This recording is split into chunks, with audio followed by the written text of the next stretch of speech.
Seeing Nicole become so emotional, it was heartbreaking. The expectations of spending more time with each other has just been ripped away. Hey guys, welcome to Little Black Book. Let me be honest with you. Let me be real with you. It's about time. Sometimes you need to get rid of the fantasy that you have in your mind. Sometimes you have a fantasy in your head about how it should look like, and we thank God that it's crushed and broken. We saved Nicole another couple months of heartbreak. Let me just say this first and foremost, sis. 15 years you've been pining after this man, but I want to be real with you, sis. If it's been 15 years, that man ain't searched out for you and still couldn't give you a straight answer in this particular, how do we call it, process, he was never going to say anything. You know what I mean? Like, and sometimes it's okay. It's okay. Sometimes we need our dreams crushed because they're not going to work. Okay. Now, we said this from the very beginning. And I do feel for her, and I understand that, sometimes you can like somebody, you can want them. Sometimes you can really want to spend time with them. You can really want more of them, right? But we have to stop chasing shadows, and we have to take them for what they are. The reason, and one of the most powerful things that I learned is that clarity is a massive thing. If you don't know where you stand with somebody in a relationship, it's usually a good indication that something isn't quite right. It's a good indication that potentially this relationship might not be the one for you, because people that are intentional, that like you, are trying to make it very clear about where they're going and what they're trying to do. Okay, so whenever you're in confusion, you should probably think about it, process what's going on, and ask yourself the question: is this person the right person for me? Because why am I not sure what's going on? Why am I not sure what's happening to me? You know what I mean? And she was never sure about him, but she was always sure about how she felt about him. And he was never going to give her an answer. He was going to keep on stringing her along up until the time. So he can say all the amount of, she looks pretty, she looks all of this. And it's not a bad thing, by the way. You know what I mean? But my thing was, how we get here, babe? We are deep in the trenches. So sorry. Don't apologize. The love I have for you is deep in my heart. I'm crying out for you. Listen, darling, I get it. When you've been pining after for someone, and you think you're about to get your chance. You see, a lot of us have done this before. You think you're about to get your chance. And as soon as you get a chance or a glimmer of hope, we're in pain so much because the thing that we wanted so badly is in our reach, but it's unattainable. And that's so painful. I'm not here to judge you. But my thing is, like I said in my breakdown video, I said, people who do this have a very anxious attachment. Their anxiousness means that when it comes to relationships, they kind of build a fantasy in their mind and they go with that fantasy. And so when the fantasy is destroyed, they're left distraught, not recognizing the reality of the situation was you were making this picture in your head of this person, and you were trying to fit him into the picture. I feel for her, you know what I mean? But she's gonna have to learn that lesson. It's good she learned it now. Okay. I think that my connection to him was the most emotional connection that I had here. But even in this moment, I have no idea if he is interested in me. And so we still don't know if he's interested in you. After about to leave, he still doesn't know if he's interested in you, sis, at this point. And so this is actually a really killer lesson for a lot of women as well as men. And I think, like I said, I'm not here to lambast anybody. This is actually can happen at any age if you haven't learned the lesson. And it's easy to talk, you should know, and I do believe we should know, but it's important to just say this as well. Number one, I said to you earlier on, if you're in a conversation, a relationship, if you're in a situationship, if you're in any of those kind of things where you're liking somebody, right? You have to eliminate the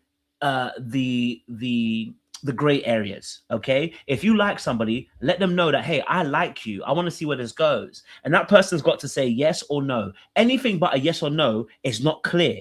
Anything but a, I'm trying to see what's going on, I want to know, I want to build my empire, like, let's just see how it goes. They're probably not the person for you because they're actually saying no.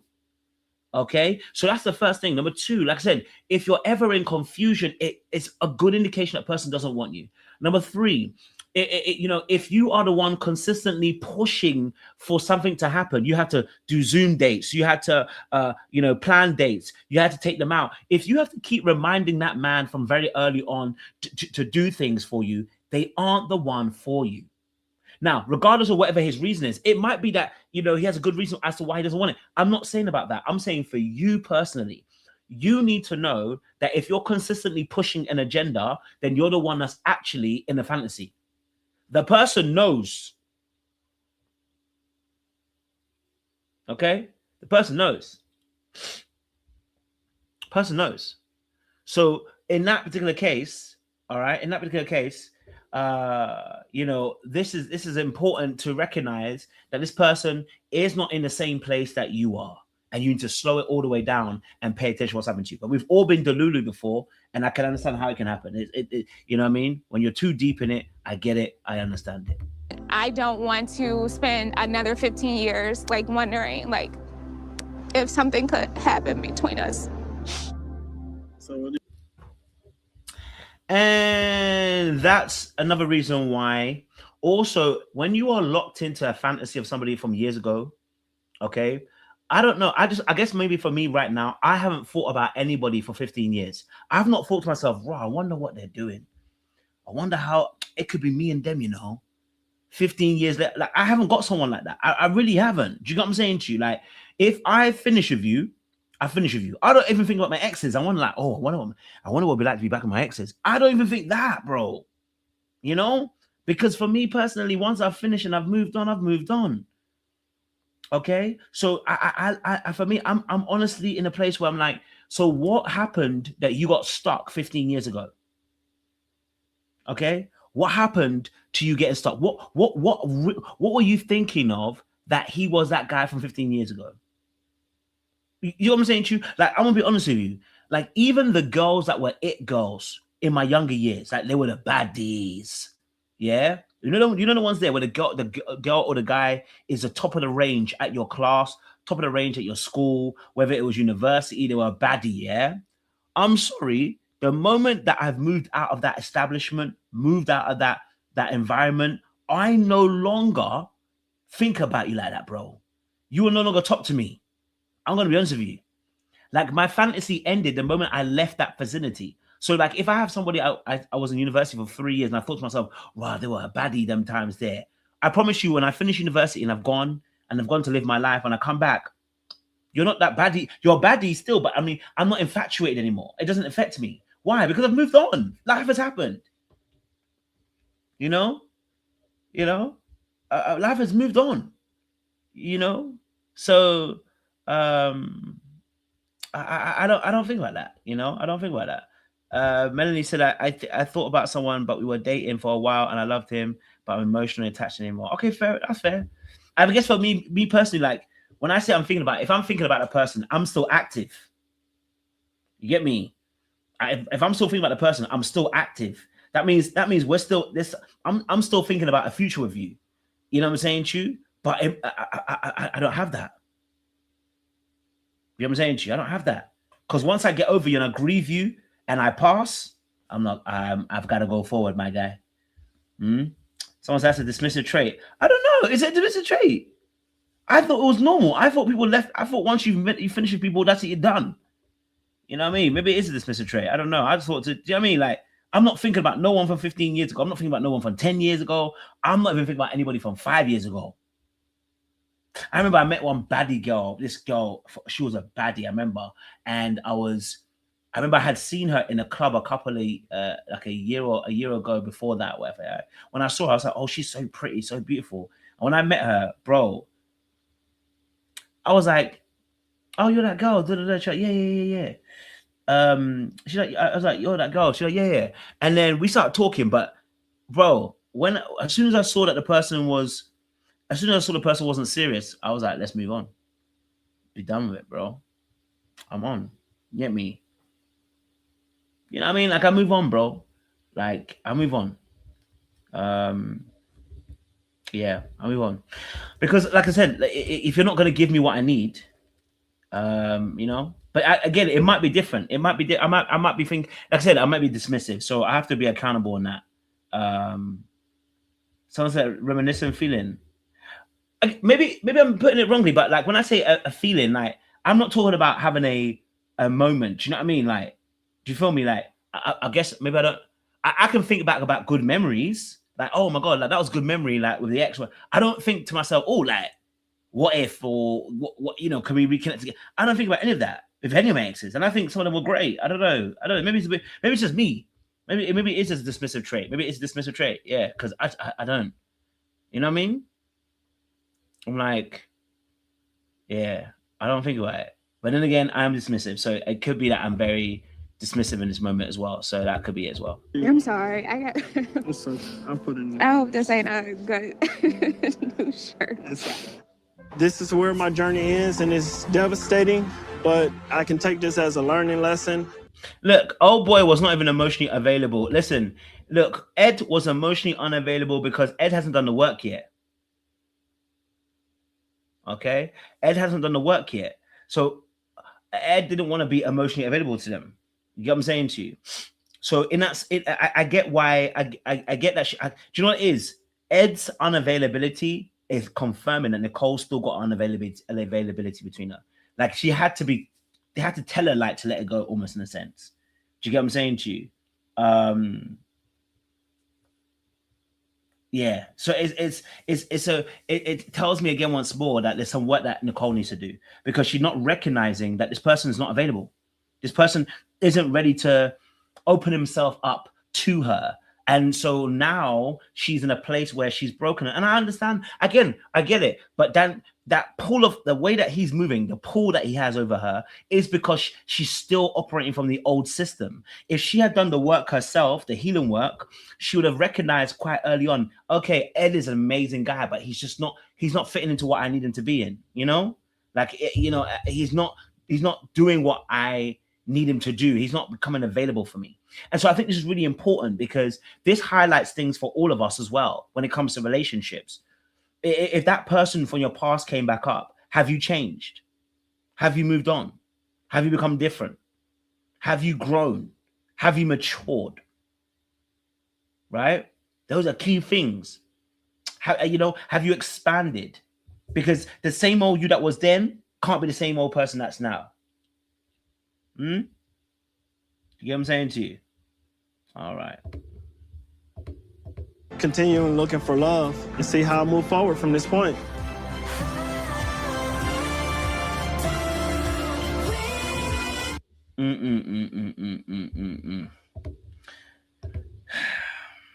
So it's interesting because also Ed hasn't let us know, right? Ed didn't ever let us know what he felt about Nicole. He never did. Like Ed never told us what he felt about Nicole. So she's no better off than she was before. She's in the same position. You know what I'm saying to you? Same position. So again, she's still in the same limbo that she was before. He didn't want her. Like I said, men that want you, they're very quick and very direct. Like I said, men know quite early. Like I always say, it's like men know quite early.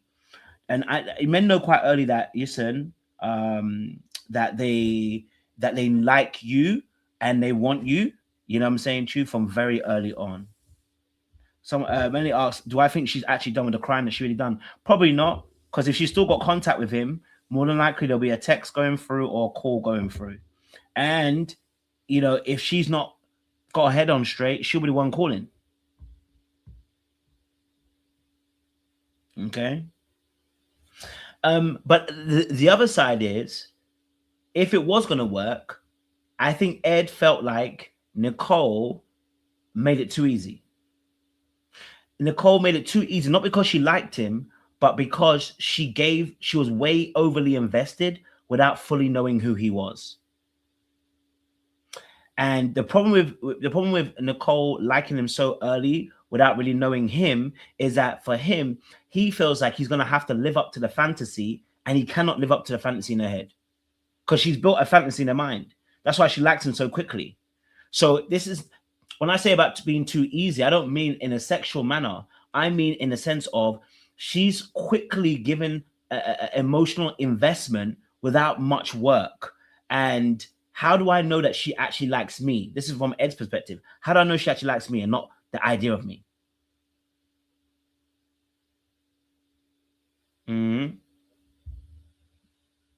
So, you know, she has to work on that as well. Okay. All right. She exactly. She's not like Ed. That's the thing. That's why Ed clocked it. She knew nothing about Ed. If this was a man, we would call him names for focusing on looks. Yeah, she was focused on his looks. She was infatuated. Absolutely. Yeah. She gets too excited too quickly and commits too quickly. And that's her problem. She needs to work on that. Okay. She needs to work on that. All right. Let's go through a few of these things that happened on this show, because there were some good things that were going down as well. So let's have a quick look at some of these things that happened. Oh, crap. Sorry. And I had my big gap in my teeth. I had really bad self-esteem issues, so I worked on being a conversationalist to get an edge on the prettier looking dudes until I got him. All right. So, Chris, I don't know. I think did the ladies also say that he talked too much, Chris? Did the ladies say he talked too much? I can't remember. The ladies actually said he talked too much. But what I do know is with Chris is that he gave us all the answers today. Chris told us everything. Okay. Chris said basically he had to work to get to this place. He had to work to get a woman's attention. He had to work to get someone to like him. So he developed a personality where he spoke a lot. Okay. So what ends up happening is with Chris is he has correctly developed a personality to try and connect with people. He just doesn't give it himself enough time to be able to listen and let it rest and breathe. He's too eager to connect with conversation, and this turns off the seduction. I'm going to tell you straight. With men, you're better off being more avoidant than being more anxious. No offense.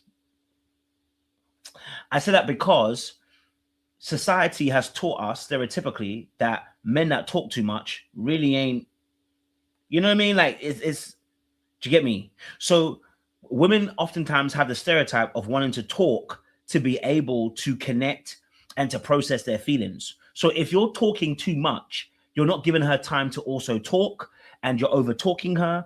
And what ends up happening is she's not able to fully process her feelings or thoughts through a conversation. It is better to play a role, stereotypically, as a person who asks questions. But in a lot of the interactions it seems of Chris, unfortunately, he's talking a lot because and what happens is for not all, but a lot of women interpret him talking too much as anxiousness and nervousness, and it doesn't feel very confident.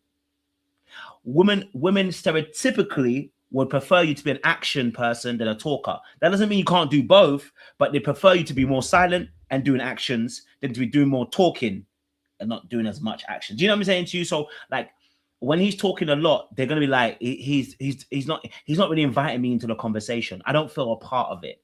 You know what I mean? He's not making me feel special. He seems very arrogant. He seems very self-centered. That's what it's going to look like, even though that may not be what you actually are, Chris. That's why it comes across that way, right? Now it's clicking. Chris has created speaking as a form of healing. So this has been very interesting for me to see myself in this light. So what Chris needs to start doing is actually starting to sit back a little bit. He needs to start listening and start asking more questions. He needs to learn how to be quiet. Okay? And, you know, anxious people tend to try and fill in the spaces a lot. You know, when they're anxiously attached, they tend to speak a lot in the spaces. In the spaces is where you're going to get the most blossoming of your connection. You know, I noticed something about myself last year, and I was having a conversation with somebody, and I deeped it that like with this person, I don't usually talk, but with this person, I spoke a lot, almost too much. And I recognized what that did to the connection and the relationship. I should have been asking a whole lot more questions. And the reason why you do that is because you are anxious and you're nervous.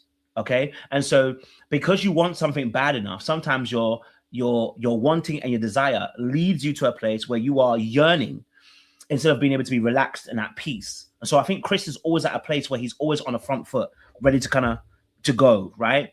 Because that's because of what he's experienced in terms of him not being so good looking. He said he had buck teeth, he had the teeth gap, whatever. So he's been very self-conscious. And so he's learned through the conversation. And again, it's a great skill because it will get you in the door. It just takes you out the door really quickly too. Right? It gets him through the door, but it gets him out the door too because he talks. Break, but and it's like not giving a person time to process and enjoy the conversation. It's a bit like if you're eating, and you know, the example of this is like you're eating, right? And you see someone eating their food and they're like,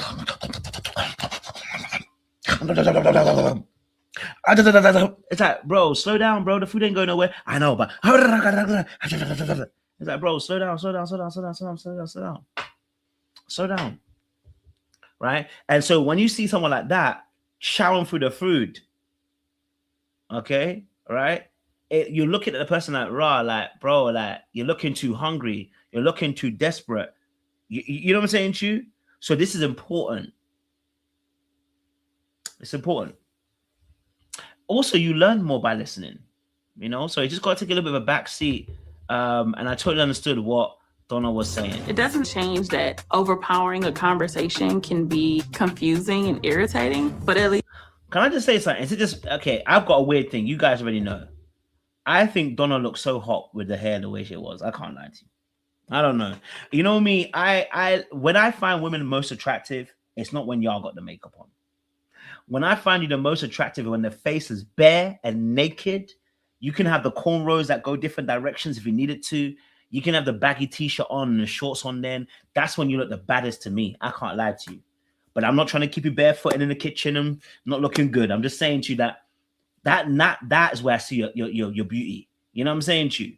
That's when I'm not looking at you like, no, she's pretty. You know what I mean? Like, hey, don't get twisted. The makeup stuff is nice, but when I see that and I can see you can be confident in that space too, I'm like, no, you look, yeah, okay. I like a natural, you know what I mean? So that's me personally. Okay, me personally. I'm not gonna say that's always the case. I have the why for Chris now. It's ingrained. It's ingrained. Right. All right, give me a little bit more. Okay, that's about it. Okay. That's about it. Go again. I like this. See? This. Is this the stuff? Okay, so Mr. No Note said, bareface lounge looks on women is elite, separates the real from the fake. Trust me, bro. Like, I don't think understand. Like, when I say this, like, when you see a girl in that and you see, it's a beautiful thing. I can't lie to you. We just see the naked face and she's pretty. It's something to behold, my guy. You know what I mean? Everyone can do makeup, bro. Everyone can do makeup. No, take the makeup off and let's see how you're looking, baby. You know? If you're looking cute underneath the makeup, yeah, then I'm involved. You get me? I'm involved. Okay? I'm involved. You feel me? I've already said this. Okay? You know? That's what I'm saying to you. Yeah? When they got the natural... You see when I see the braids come out? See when the wig comes off, yeah? The wig comes off. And it's the braids. It's the cornrows. I'm involved. Yeah, I'm involved. Take that wig off. Yeah, I know you spend a lot of money. Take the glue off, remove that, take it off, peel it back. Give me the cornrows, blood. Give me the cornrows, blood. Give me the cornrows. I want to see that. The jailhouse cornrows, give me those. Okay? All right? Give me those. All right? I feel the same way. What exactly does Dominique actually look like without all the make done? All the makeup. With all the hair done up and all that makeup. I have no idea. Yeah, I ain't gonna lie to you. I ain't gonna hold you. I need to see that naked face. When I see it, then I know. That's when I really be like, ooh, I can fall in love. For real. Okay. But okay, let's talk about Nicole and Vince quick. We supposed to be Y'all prepping. doing good. All right, This is a good connection. Oh, I like Vince. We held hands. All right, so Vince and Nicole, let's quickly talk about them. Can I be honest with you, Vince and Nicole? Vince and Nicole Vince and Nicole. So instantly enough, I found it intriguing because they were about to have a conversation on depth, and what was interesting was that Vince didn't want to go first. I found that intriguing because I feel like he's allowing her to take the lead, and I felt like if we're going to be talking about being vulnerable and leading, Nicole's doing it again. Her energy is too ready and willing to lead. And this is why she'll end up dating somebody who might be very passive because they'll be willing to go with her lead, but she needs to learn how to rest. Okay? The question you asked him, he didn't even want to answer it first. Once more again with Vince. Why don't you go first? Our assignment from Tommy this week is to reveal something to the other person. So do you want to go first? Okay, I can go first. So I would. Not him saying, do you want to go first? Why don't he just go first? Right? Just say something. But again, I think that just shows again how he may lack the vulnerability aspect. Do you get me? I'm not saying it's a major thing. I'm just saying it's something to highlight for Nicole specifically because she tends to lead. Okay? Nicole tends to lead. So because she tends to lead in interactions because she's trying to prove her value to people, again, she takes a lead here as well. You know? So for me, I was like, Nicole, we're not learning the lesson that we need to learn. You know, we need to learn this lesson. Allow that man to lead in their interactions. Allow that man, you asked him a question and he threw it back at you. Do you want to lead? Like what? No, I don't. Tell me about it. I want to hear what you got to say. Right? And your confidence in you and your confidence in being able to say, no, I want you to lead. Right? I trust you. You know how you could have flipped it? Look, we're very easy. Egotistical we are as men, but it's very easy. If she had flipped and said, listen, Vince, I want to share, you know. But, you know, I love a man that shares. I love a man that leads. I love a man that is able to be vulnerable with me. It makes me look at him. You know, just like, you know, you encourage him. He would have ended up going, bro. You know what I mean? Rather than just literally taking over the reins and then having to lead it, you know? Yeah, I was like, damn, like, sis ain't got it. So far in this experience, I have always told people that I didn't want kids. And I am not going to cry in here. I think I do want kids. Okay, so she shared something very, very vulnerable. She shared obviously that, you know, she does want kids, and with that aspect, because she wants kids, for her, she does. She didn't necessarily want kids beforehand, but now she's recognizing that she actually does. That she was just afraid. I think it was a very beautiful, deep, kind of conversation as well. So I loved Nicole being able to express herself and share those things and open up that aspect. And to be fair, Vince also replied by talking about the vulnerability with his daughter or his children as well. So it was a mutual conversation of revealing things about each other. I wasn't mad at it. I think it was a good, solid conversation. I just wanted our good sis Nicole to kind of lead in that aspect as well. So yeah, that was the only thing. Donna and Steven, man, it's interesting.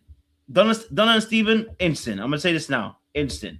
When I got out of that, I said, all right, nope, we're not doing that again. Let's get to know myself, maybe even create a new version of myself, because the last one kept up. So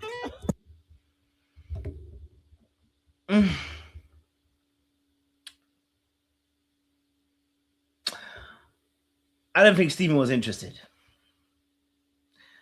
I don't think he was interested. Body language was telling me a lot, man. You know, neither of them were actually, if you really look at the body language, if you look at it. that was when I started my PhD. So that was 6 years ago. And I got time. They sat close but sat far. You know what I mean? Like they sat close, but they sat far.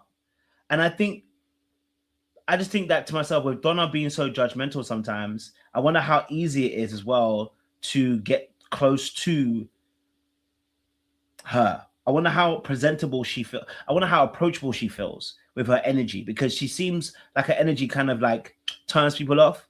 Also, as well, because you know, the whole faith thing also seems to be a big thing. Do you know what it is? She just may be misunderstood, maybe a little bit misunderstood, and because she is a bit judgmental, people can be a bit afraid maybe to get closer to I was her. like, okay, I can start dating Start again. dating again, yeah. Talking with Donna, she's someone who is serious about her love life, which makes me really focus. Like, hey, if you want her, like, you can't play games. I'm just on. But Stephen, do you want her? Stephen didn't mention nothing about wanting her. He said if he just noticed something and observed it and called it out, she's a serious person. If you want to be with her, you need to be serious. Nothing in there. Okay, nothing in there was inviting. Okay. Hyde said she's too cynical. Give me 3 years, I'm gonna beat Donna too. I understand. Okay, all right, I understand. Look, you don't have to be as critical as she is, man. You gotta learn to open up a little bit. Don't worry, darling. You gotta learn to be open up and be a bit more vulnerable. Okay, be a little bit more vulnerable. All right, let's talk another date that was happening. Bello and Lauren. Shout out to this combination. Okay, all right. Looking guy. You just seem like every time I'm in person with you, it seems very like gentleman, good guy. What's really going on? You know, are you secretly married or? Okay. Now I'm gonna say this as well. We never saw Lauren make Bello turn. Okay, we never saw Bello do a twitsy twirl like she asked some of the other guys. Okay, all right. So Bello is getting a it feels, and her energy is so different with Bello than it is with anybody. Like we get a more funny Lauren with Vince. We get domination Lauren with Darius and all the other men that she tried to get to 12. But with Bello, it was so different. And I guess that's because Bello does carry a lot of that masculine presence. He's very a good listener. He's not quick to speak. He seems very chill, very calm. He's obviously very tall and, you know, quite built as well, it seems. So, you know, this is interesting. Now, the interesting thing, obviously, about the Bello situation is he did have a child 4 to 5 months ago. It's not been a year yet. It's been 4 to 5 months. But he only just found out. Okay, I think he only just found out and he had to do a paternity test or whatever. So, yeah, situations kind of peak. I felt for the kid. I mean, you know what I mean? Like if that story is true, it's tight. You know. Shout out to Ashanti. I see you, babe. But yeah, you know, I see it's quite tight. Yeah, the child's in a different state. Oh, okay, child's a year old but found out 4 to 5 months ago. Okay, apologies. So child is a year old but found out 4 to 5 months ago. So he's just adjusting right now. Okay, yeah, I get it. It's tough. It's tough. And he's yeah, that's a tough one. I can't lie to you. That's a very difficult one because again, he's going to be adjusting, but you now coming into his life are going to have to adjust to him having a newborn.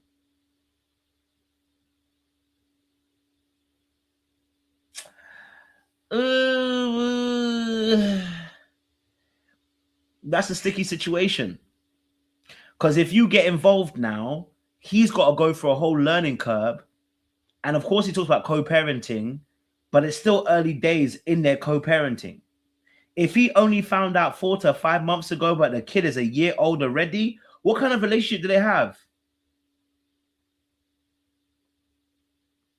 Do you know what I mean? What kind of relationship does he have? How much resentment does he have? Because also, it's been a year. That child is a year old. He only found out 4 to 5 months ago. So for a year and a bit, because it's 9 months plus a 6, right? Or 9 months plus a 4. That's a long time.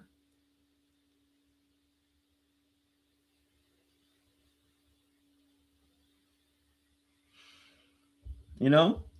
So I don't know. It's gonna be interesting to see. It's gonna be interesting to see. No rings. I'm not secretly married. Okay. But I have a 1-year-old daughter. Oh, wow. I would never guess. She's in Miami. I'm out here, so. Mm. And it's so new. I have one child. Her. Hey, listen, I understand, bro. Look, hey, if you out here hoeing it up, this can happen to you. You know, I always say to you, when I was in Egypt, I was close. There was some close opportunities. You can be mad out there. I told you, you be on the streets long enough, you'll catch something.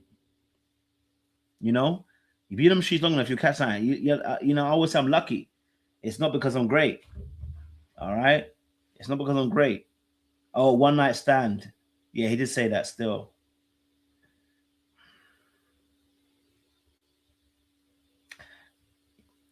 Yeah, all I want to say is that you're lucky. You don't get caught out trying to be in there. Yeah. You play around enough on them streets, somebody gonna catch you. Because someone's looking at, you see, the thing is, somebody's looking at Bello like a money bank. Someone's looking at Bello like, this man could be the father of my kids. A lot of people, you don't realize there are people who are looking for you to, I just want a child. I don't care if you're involved or not. Like, do you know what I mean? You don't know. Okay? You don't know.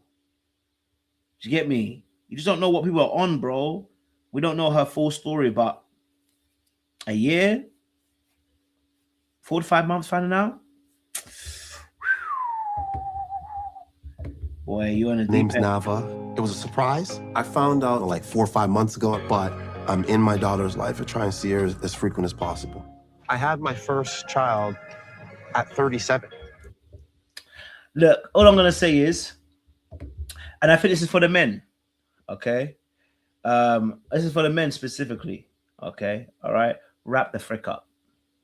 If you're gonna be out there on the streets, wrap the frick up. You should be out there at all, but I'm gonna tell you, if you're gonna be out there, wrap the frick up.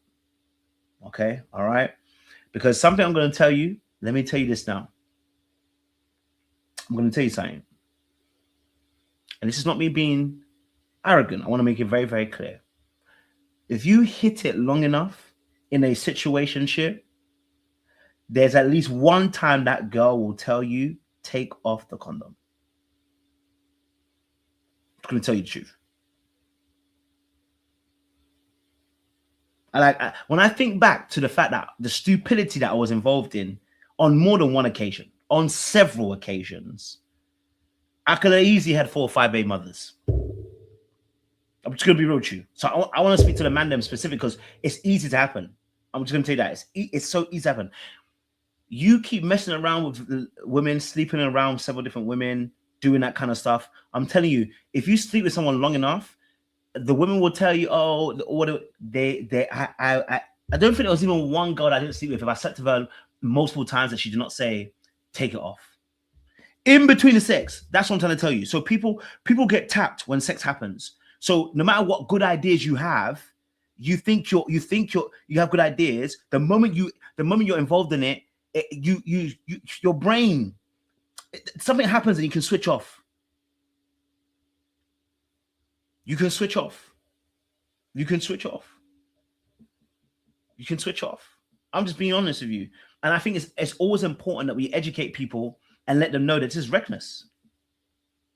It is reckless behavior. Someone said, what woman were you dealing with? I'm telling you now, listen, no one's immune.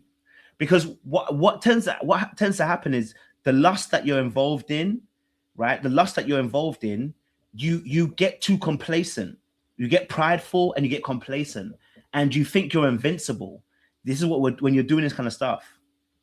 You know what I'm saying to you? So if you're doing this long enough with that person, especially if it's good, I'm telling you, before you know it, someone saying take it off. Don't worry about it. So I'm just telling you that don't bother entering at all. Don't. Save yourself the hassle. Get yourself a woman, settle down, be out. You know what I'm saying to you? Okay? All right? You know what I'm saying to you? Yeah. Don't do it. Someone said this is a one-night stand though. Yeah, but you know what it is? I can guarantee you he wasn't having sex with one person.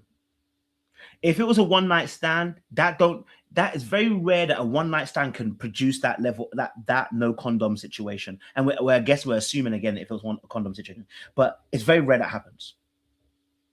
That one-night stand means there's probably other women he was having sex with, and once you get into that space, you can get careless. Do you get what I'm saying to you? So it's like being very. This is probably something else going on. You know what I'm saying to you? There's probably something else going on. So you just got to be aware of that. Do you know what I mean? But again, like I said, we shouldn't be in that environment in the first place. You know, someone said it's even nasty if it's with multiple women. But I'm not saying that he's like being no condom with several women. You can be very like safe, but when you end up doing that, behavior over and over and over again, it's like it's habitual. So then you forget yourselves at times. And you can do some stupid stuff. I'm just saying you can do some stupid stuff. I realize how stupid some stuff I did. It's like dumb. Like, thank God I've grown up. But yeah. In that space. Jay, hey, listen, Jay, you know. People who know, they know. You know, people who know, they know. I'm just gonna tell you that truth.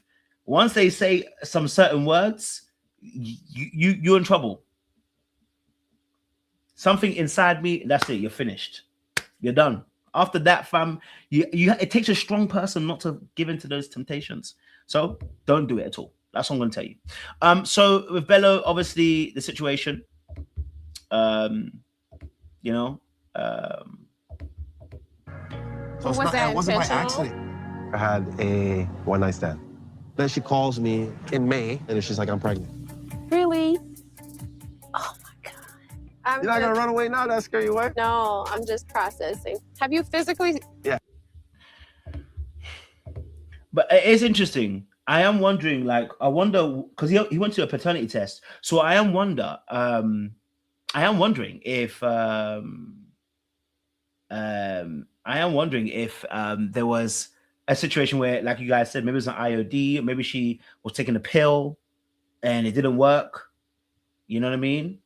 And plan B is not a guarantee. So, like, I wonder if there was something else that was happening there as well. You know, in that space as well. So there might have been other things that are contributing factors to just saying that situation happened. I try not to judge him too much, you know what I mean? And I feel like parenting is very important. I'm glad that they're so open about things. Like, if you ask him, he's gonna tell you. 100%. It's not a... Well, at least he did tell her. And also for me, for any men out there as well too, for instance, right? I think most of us men who've had scares before, the thing that flashes before your eye, for any young man listening to this, just in case someone's young and listening to this, what flashes before your eyes is knowing that having what flashes before your eyes is knowing that having a child with that woman, you suddenly start to realize you don't want it to be the mother of your kids. Right? That feeling of dread and that the world is ending is enough of a sign to tell you that the shenanigans you're up to need to stop. I'm just warning you. You know, that feeling that you have come over you and it's dread.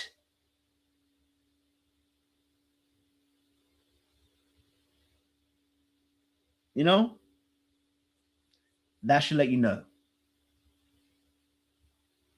Okay. Got to be careful. You see what I'm saying to you? Got to be careful. All right.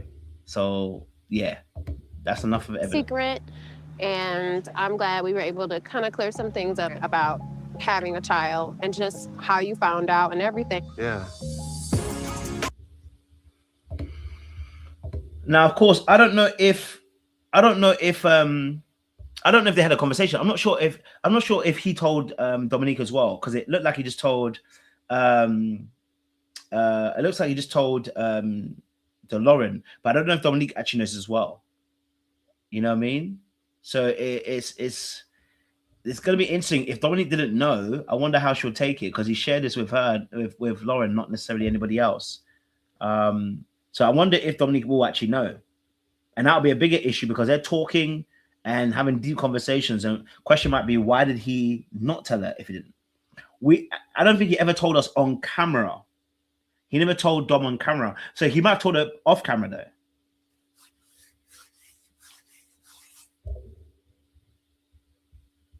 So we'll have to wait and see. I'll try and play a little clip and see if we can see it. Okay. You know that you have a daughter. Should be 3. And what does that look like with the mother? We co-parent. I think it's important to make sure that we do right for our daughter, and we've kind of done it since she was born. Okay. Okay.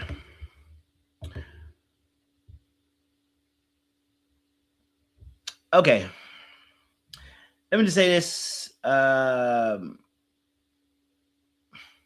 Let me say this. Okay, so Cardi and Dominique, you know what it is?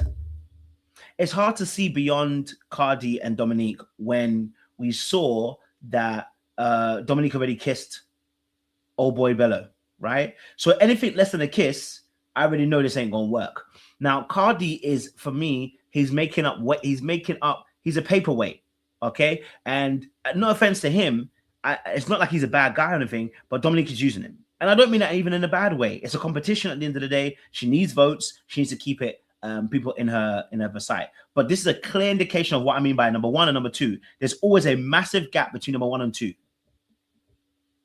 Okay, all right. So he's just holding her down for now, and when it finally gets round to it, she'll end up riding into the sunset with Bello, unless Bello does something really wild. Someone said not a paperweight. Yeah, it's a paperweight. A lot of people are paperweights though. You know, a lot of people are paperweights. So yeah, that's what I saw with Cardi. There was no, and this conversation didn't even feel like there was any kind of connection, really and truly. I didn't see the connection, you know. So your last relationship was how long ago? About 18 months ago. You see yourself like being married again? Absolutely. When I first got divorced, I didn't want to be a wife again because I was afraid of something breaking. And it's like, sometimes things are meant to be. Her whole energy is different. Her whole energy with Cardi just feels different. Like, you don't see the flirting, you don't see the intensity, you don't see the vibes. You don't see that come out of her. Like, you know, with Bello, you saw her trying to will that man in. Okay? You saw it. Okay? And so we see a different level of behavior. And it's why, you know, it's funny. Like I always tell you guys, it's interesting. When women like a man, it's hard to like the other man thems. Because that man is not just, she's not liking that man just because of just looks alone. She's liking him with her emotions. So when she's locked in and she's starting to lock in, she's already gone. Bro, she's not involved with Cardi, bro. That's why it's a paperweight. Okay? He just, you know, when you put your paper, you slide paper, the paperweight's on top of it. That's what, it's just to hold her down for a while. You know what I mean? So I don't see no interest in the situation at all. Broken and put back together. I have wife qualities. That's who I am. I can kind of like, from looking in your eyes, I can see, you know, there we go. Like. So now you out here giving her, you know, I can see it in your eyes. Everything you're trying ain't gonna work, bro. And I can't even be against it because Dominique is somebody who will eat up the attention. Like, she'll make you feel like you're doing something, but really and truly, she's not available. Like, she's already taken by Bello. So I'm not going to be hating on Cardi for trying. I can understand why he does, but he may need to pay attention to the signs because, oh girl, it's not even interested like that, bro. You know what I mean? She's interested, you know? So like I said, these things are all about interest and about the vibe that we get from people and how we maneuver in it. So, you know, we see we see that with her, the way that she's talking to him. We see how they're connecting, but the spark isn't sparking. There's no life in her eyes. She's even talking like she's tired. You know, the one's there. You can get lost in your eyes, you know? Mine? Yeah, yours. In that moment, I was anticipating and hoping for a kiss. I done got lost in this moment. Lost in love.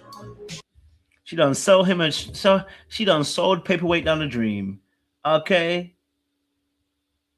She done sold that man on a dream. She out here smiling and looking in his eyes, making him think that he got a chance.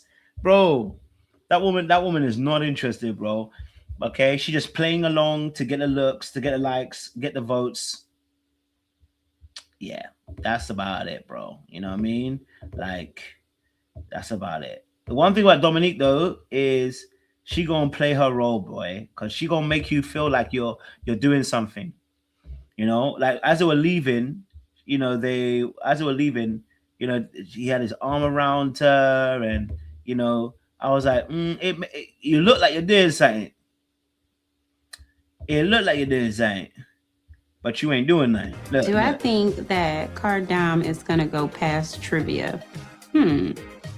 I guess we'll all have to watch and see. I like Bello a lot, but you know, may the best man win. There's only one man to win. It's Bello. Okay, all right. There's never been a competition. Okay, there's never been a competition. Okay, someone said doesn't need to put money into my collection plate. Well, you know my PayPal, but it's gonna be my new weight. Are you a paperweight? All right. Are you a paperweight? I just want to ask a question. Are you a paperweight?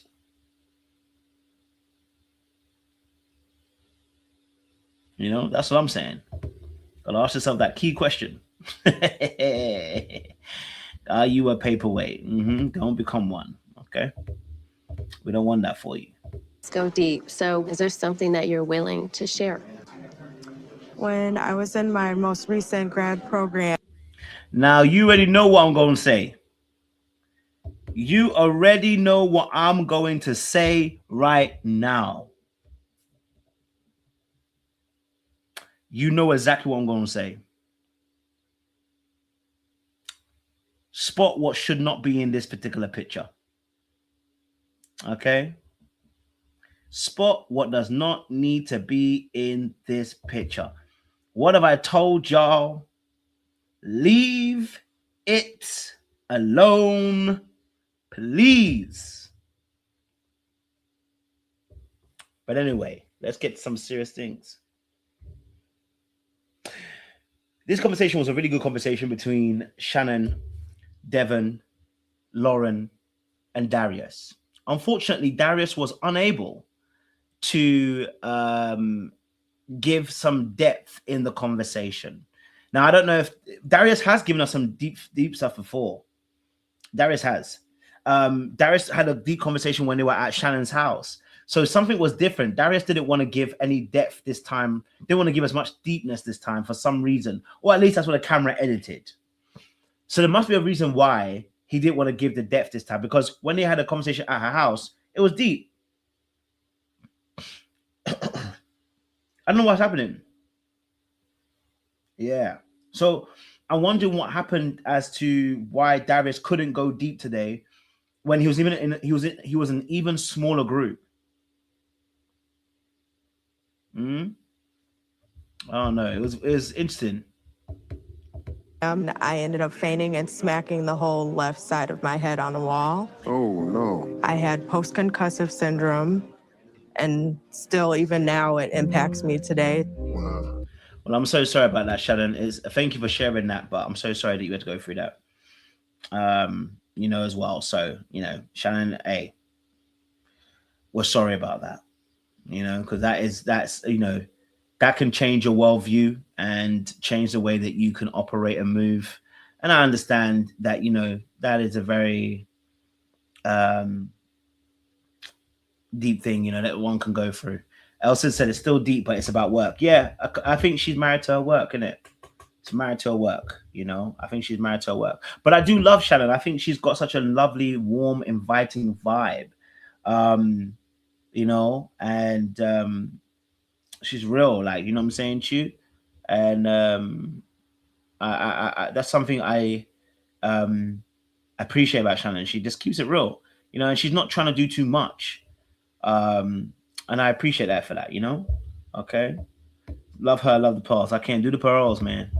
I admire Shannon because she's not afraid to be vulnerable. It speaks to her ability to communicate in a healthy way. And that's a trait that I want in my future wife.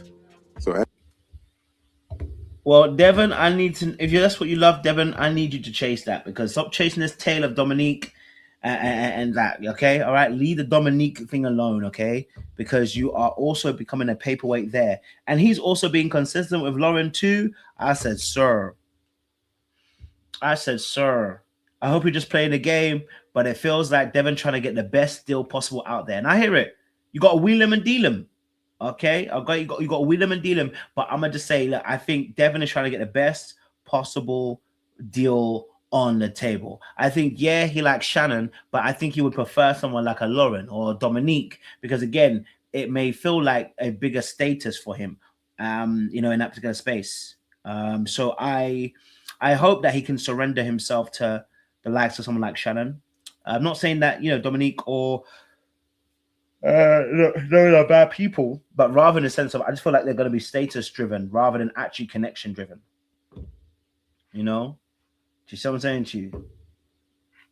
Yeah. So I hope, that's what I'm like, I need to change that, man. Come on, Devon. Focus where you need to focus, bro.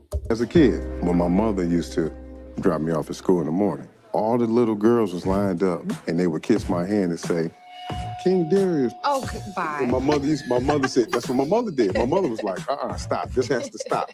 Explains a lot. Now, Darius telling that story. Maybe I hope that I hope they were edited some stuff. I hope they edited some stuff, and you know what? He was just being facetious, and they didn't show the rest of what he said. Because as much as there are shallow people, after giving us the background he gave about his kids, I wonder how do we get to here? Why do we go from being so deep at Shannon's house to suddenly becoming so shallow here? Something's changed for you as to why you're not able to, as why you're giving us this story, which seems very shallow, which feels very shallow. Doesn't mean it is. You know, what's changed? Something has changed to make him do that. You know, so I don't know. You have to look at that. Nice. Yummy. Good story, but I don't know if it was super deep.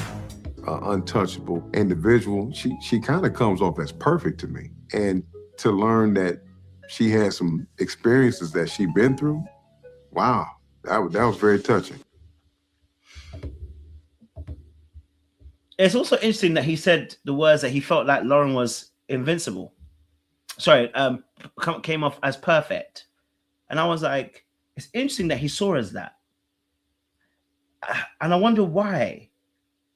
I wonder what it is about her that he couldn't see the other side. He only saw and it made me think he only sees her strength.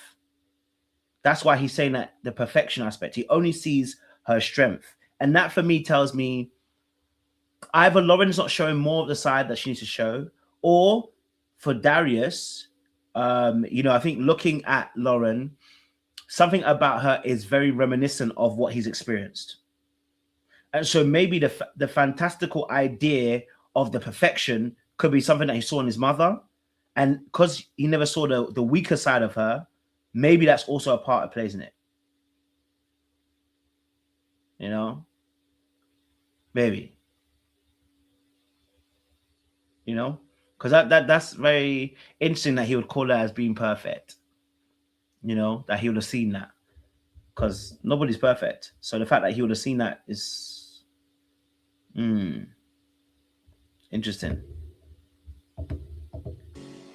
My parents got divorced when I was 6. They were a lot of the times fighting. My father didn't get along with my mother, and it taught me a lot, making sure that I'm healed, breaking generational curses. I'm bringing. Okay. So it's interesting. It's interesting because Devon just shared something really powerful, right? His parents were fighting a lot, and he didn't agree some things, I think, with his dad or whatever. And I said, oh, I can kind of see that a little bit because of the gentleness that he has a little bit as well. And I wonder, you know, if it's a journey for him to becoming to shifting energies, I'm not saying he's not masculine or anything like that, but rather like to shifting the mindset, the energy, because it does feel a little bit, I'm not saying feminine, I'm saying to like, he seems a bit more softer. And I wonder if that, and remember I said about the fact that it feels almost like he's always people pleasing at certain points, like he's not being his true authentic self in terms of what he actually wants. I wonder, I wonder what he thought about his father and their behavior. I wonder how he felt. He probably felt very invisible as well in that home, because if your parents are always arguing, you're kind of in a position where you're not being seen and not being heard, and you don't want to be. Sometimes you don't want to become an issue that will also cause more further arguments. That can make you very much a very big people pleaser, where you're not telling the truth about how you actually feel. Yeah, he probably did pick his mother's side. Probably did. He probably picked his mother's side and said to himself, men aren't great or good, and then he probably realized, being out in the world, being out in the world, you probably thought to yourself, women are always right. And once you come out that delusion, you're gonna live a longer life, bro. Women are not always right. Okay, what you saw of your mom and your dad, rephrase it, relook at it again. A lot of us have been there. We all thought, some of us have thought, well, maybe dad was being a bit harsh. Nah, bro. And you start encountering women, you're like, oh, maybe not. Maybe dad weren't that. Do you know what I mean? So there may be, and also re-education that he may need to do as well, kind of going through the process and learn some stuff, in that space. So, yeah, I think that's interesting. Piece into my life, any partner that I have is coming into something that's already whole. You know what I mean? Yeah. I feel like Devon understood the assignment. That probably has totally impacted how he interacts with partners and relationships. Yep. So yeah, this is it's a big thing, yeah, it's a big thing.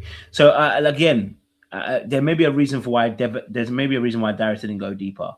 I don't think did we hear Lauren say what her deep thing was? I don't remember hearing. I know she probably did say something, but I don't remember what she said. I can't remember that.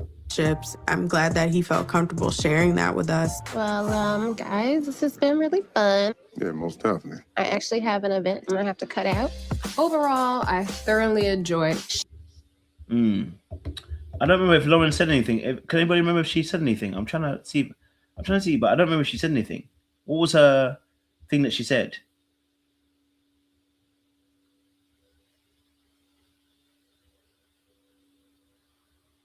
I wonder if he has anything. I don't know if he has. But I'll see you. I'll see you, Jay. I'll bring you in. Okay.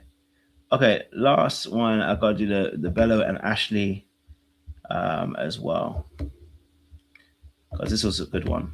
Right. And I just like that he's confident in what he wants to do. Very, very strong person, but sometimes I feel like I'm not.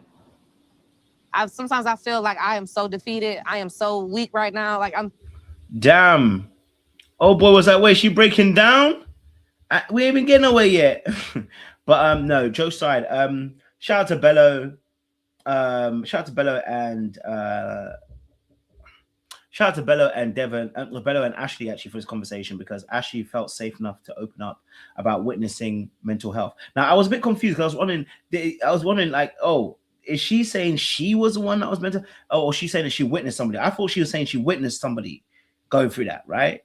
So that's why I was like, wow, what's going on here? I thought she witnessed somebody. So I was intrigued by that in that particular aspect as well. Yeah, so she witnessed. Okay, good. So I thought that was a really touching moment. And the fact that she shared that as well. It was good to see Bello just hold space for her and just be able to not crush her from saying what she needs to say, or he didn't take up the space. If you notice how he just held it and he was comfortable with the silence, he allowed her to share what she shared. And one thing that he did really well is he kept eye contact. If you watch him, tearing up because it's real. Wow. I'm so sorry. Give me a hand. Wow. This nigga, this Negro, he is a dangerous guy. I'm telling you now, this brother is dangerous. Okay, all right? Like, I'm telling you, the fact that he was in that moment, I'm telling you how dangerous this man is. Because for her to be in that position, and then for him to say, give me your hand, I'm telling you, she's going to be thinking about when she goes to bed tonight. She's thinking about, it's about to be a war between Ashley and Dominique for him. That moment, I'm telling you, bro. I'm telling you. Because you have to understand that for her to, number one, feel comfortable enough to share it, but number two, for him to have the capacity to surrender in that moment, to give her space to share, and then three, he added physical touch. You don't know. If you don't know, you know. You don't know. If you don't know, you know. Okay? All right? Dangerous movements right there, fam. Yeah? Man held her hand, said, give me your hand. Let me hold it for you. Yeah? What's her hand got to do anything, bro? She's crying here. She doesn't need your hand, bro. What she needs is a tissue. Okay? All right? Bello said, let me hold your hand. Give me your hand. Oh, baby girl, you've gone through a lot. Talk to me. The strength that you're showing here by just sharing this with me. My God. Bro, I'm telling you, blood. I just want you to know that. I'm just telling you. I just want you to know that I'm not saying he was trying to do anything, but I'm just telling you I'm not saying he was doing anything manipulative. I'm just saying to you that you need to know that move was a super move right there. Like you have to, that's a super move. Hey, shout out to Lauren as well. I see you in the chat, babe. Good to see you. I ain't gonna lie to you, Lauren. You looking good in this episode, baby. Okay, all right. How you look at us, the look that we were seeing with you and Bello this episode. I can't lie to you, Lauren. You were looking good still. So I'm just saying. I looked at it and I said, "Sir, look what his hand is. Look at this. Look at this. You telling me? You telling me? Look. He did this. Baby girl, talk to me. What's going on? So your heart's broken. I can't believe it. You witnessed all of that. You're strong and you're brave. Tell me more. Wait, why is your hand here? No. Just think about it. Why is his hand here? This is a dark ass move if you don't know. Okay? All right? He knows some stuff. This is not a man to play with. He's not a simpleton, bro. Okay? He's not a simpleton, bro. All right? He's involved. Okay? I'm not saying he's bad. I'm just saying. I want to be Ashley, funny, happy. I want to just be me. But I literally went through the darkest thing, seeing somebody look like they was possessed. This brother went through 3 poses. This brother went through 3 poses. You don't see what he did? He went from here. He went to here. And he finished on here. I don't know if you know what I'm talking about, bro. I'm telling you. If you don't know about Bello, start getting to know, bro. Man went from the here. He said to here. He said to here. If you don't know, you don't know. I'm telling you, I'm bringing you in. I need you to pay attention to what's going on around you, because if I get the panel on. As mental illness, schizophrenic, bipolar. When you see that stuff firsthand with somebody you love. He's hit 4 different poses in one conversation. I'm just trying to tell you. He's gone from to, he even did this. Sorry, he did this. He's gone to now this. That's 4 positions. And she's still crying. That means it was all in one transition. The camera did it. It was all in one transition of a conversation. I'm just saying. You're going to look at life totally different. It was like a real dark time. Every time I talk about it, I get emotional still to this day, because that's something that I hold dear to my heart.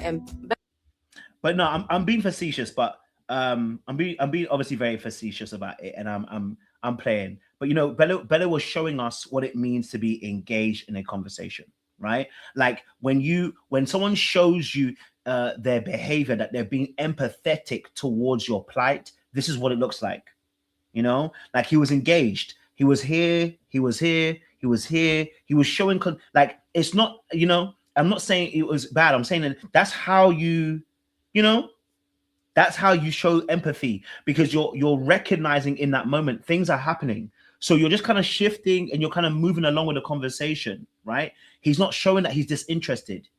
He's engaged, and that's what I liked about what he did. I thought it was a very good demonstration of somebody being present in a very painful, deep moment. You know what I'm saying to you, right? Someone says how you got the first night, first one. Exactly. Okay, all right. He didn't need to say no words. Feeling support meant so much to me in that moment. That was really touching. So that's just. I'm sorry, I did not mean to cry. I got you. A lot of people will just try and tough it out. And for you to seek that out, that's brave and it's strong. You know what I mean? And you see how you see how calm he talks? He said, hey, you know, it's great that, you know, like what you just shared. A lot of people go through this. Okay. And they're not being where they be. And you telling me that you have more than one of these conversations, you're gonna start falling in love? Are you telling me you're not gonna start falling in love? You're gonna start, well, who's this emotionally intelligent man? You just broke down in front of this big man, and this man is like, hey, I see you. A lot of people just, you know, they feel it, you know, but I want to let you know you got strength. I want to encourage you, right? So calm, so chill, no additives. He's not jumping around. You know what I'm saying to you? He's not doing the most. You know what I'm saying to you? Like, that will inevitably, okay, it will inevitably make you want to just kind of like open up even more. Do you know what I'm saying to you? Like, how many people can say they've had a conversation, okay, with somebody where they've allowed them just to, do you know what I mean? When someone allows you to just go like that, and they're not calling you out, they're not saying, they're not uncomfortable with your expression, they're not afraid of your emotion. Exactly. He didn't break 1 hour of eye contact. Okay, all right. He didn't give one eye. He just gets focused. Beautiful. You know. So shout out to him as well for the game. We appreciate it. This is amazing because I feel like what takes 6 months, we just did it in like a couple minutes. Nah, I'm sorry. She's finished. She's finished. Okay, she's finished. All right. Okay, he out here saying about we did all of this in 6 months. What people do, you know, we did all of these things that we did in a few minutes. What people do in 6 months. He dropping. Look at her grin. Look, I'm telling you. Okay, look at the grin on this woman's face. Okay, he's done a work on her, bro. Look at the grin in her face. He's done a work on her, bro. Hey. Welcome back to our lounge. That was our name. To see how his story plays out. I actually had a date with Bello. He really went deep about his family. He was very intentional, and I also got emotional on the date. I cried because we were talking about mental illness and things. That's really important. Now, old girls out here saying some things. Okay, all right. They got old girl here saying some things. Okay, so bro, she's finished. Okay, I'm just saying that now because and this is what I said. This is gonna put a lot of pressure on Dominique too. You know what I mean? Because now, how can he support this woman? So, like, she's not talking about, oh, he bought me something. She's not saying, oh, you know, he took me here. She's saying that I had a moment with Bello. This is gonna put pressure on Dominique. Okay, because when he's now, Dominique's like, wait, hold on a minute. Is he having an emotional connection to someone else? You know what I mean? That's pressure on Dominique. Now, do I think he wants Ashley like he does want Dominique? No. I think he wants Dominique, but it's going to put pressure on Dominique. Let's see how she handles pressure. You know what I'm saying to you? All right? About we had a moment. Yeah, me. Okay. To me. What made you cry? I don't want to cry now, but that's okay. When you see somebody go through mental illness or bipolar, schizophrenic, it's hard to see somebody. I mean, Ashley had all the girls crying in there, to be honest, at that point in time. You get me?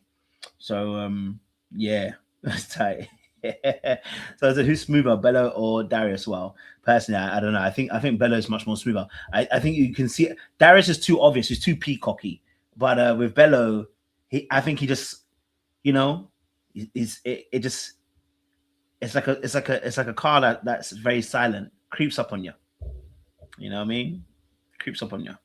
Let me get my girl Jay on as well, because I know she want to say some stuff as well about the latest episode in that space.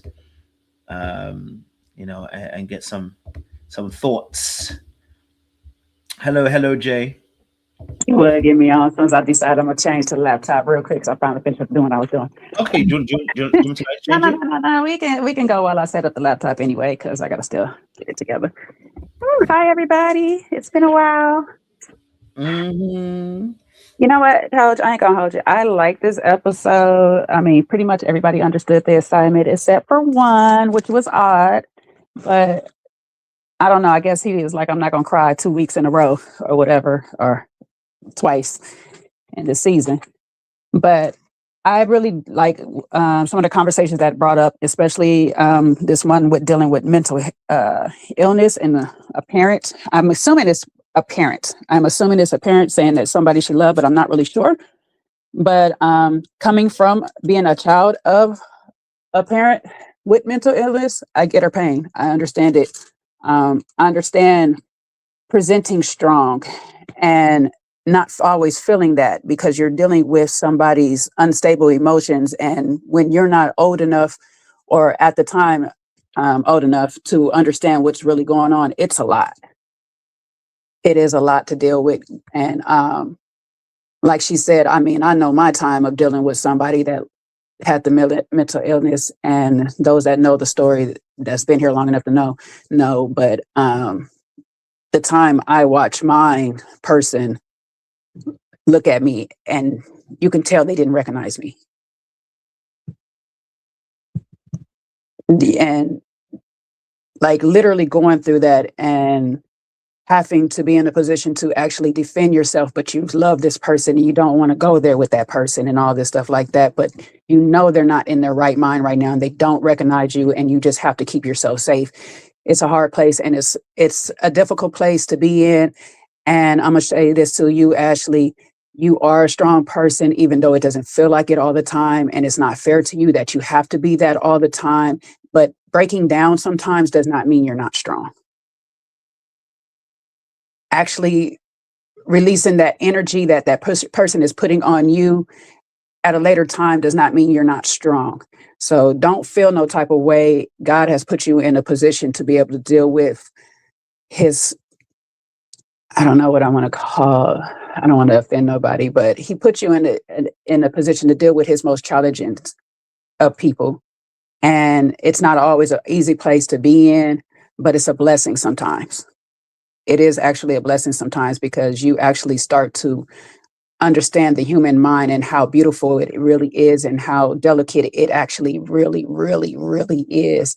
And you start to understand, and you look at people differently. You don't just look at them at the surface. You start to go a little bit deeper and start to figure out why things move and operate the certain way that it does. So shout out to Ashley for sharing her story and actually being in therapy to do the work to actually get past all of this. I'll say that off the top.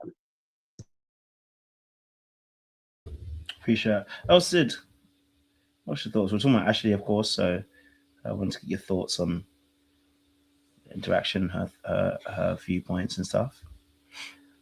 When you were talking, I was thinking, you know, the dark art of it all, that she needs to let it out, continue to let it out, so it's not used against her by someone. Because that kind of, as you said, feeling like you're heard, feeling like someone has got your back, feeling like if Bello, and Bello has not shown us anything, if Bello was a man to take advantage, if you are so in turmoil with that emotion, it could lead you into falling into traps that you don't need to fall into. I'm glad he was there, and it was showing us how to just be there for someone without saying much. You don't need to say much. Just be there for them, listen to them, remain attentive in the conversation, because sometimes it's just a matter they need to just speak it out loud. They need someone to hear. You don't even need to sometimes give a feedback other than I hear you. I'm here with you. And that's it. But as Jay said, she is in therapy. She's continuing to do the work, and I'm glad that she at least had, the wherewithal to say this, not only to Bello, but to the ladies in the women's lounge.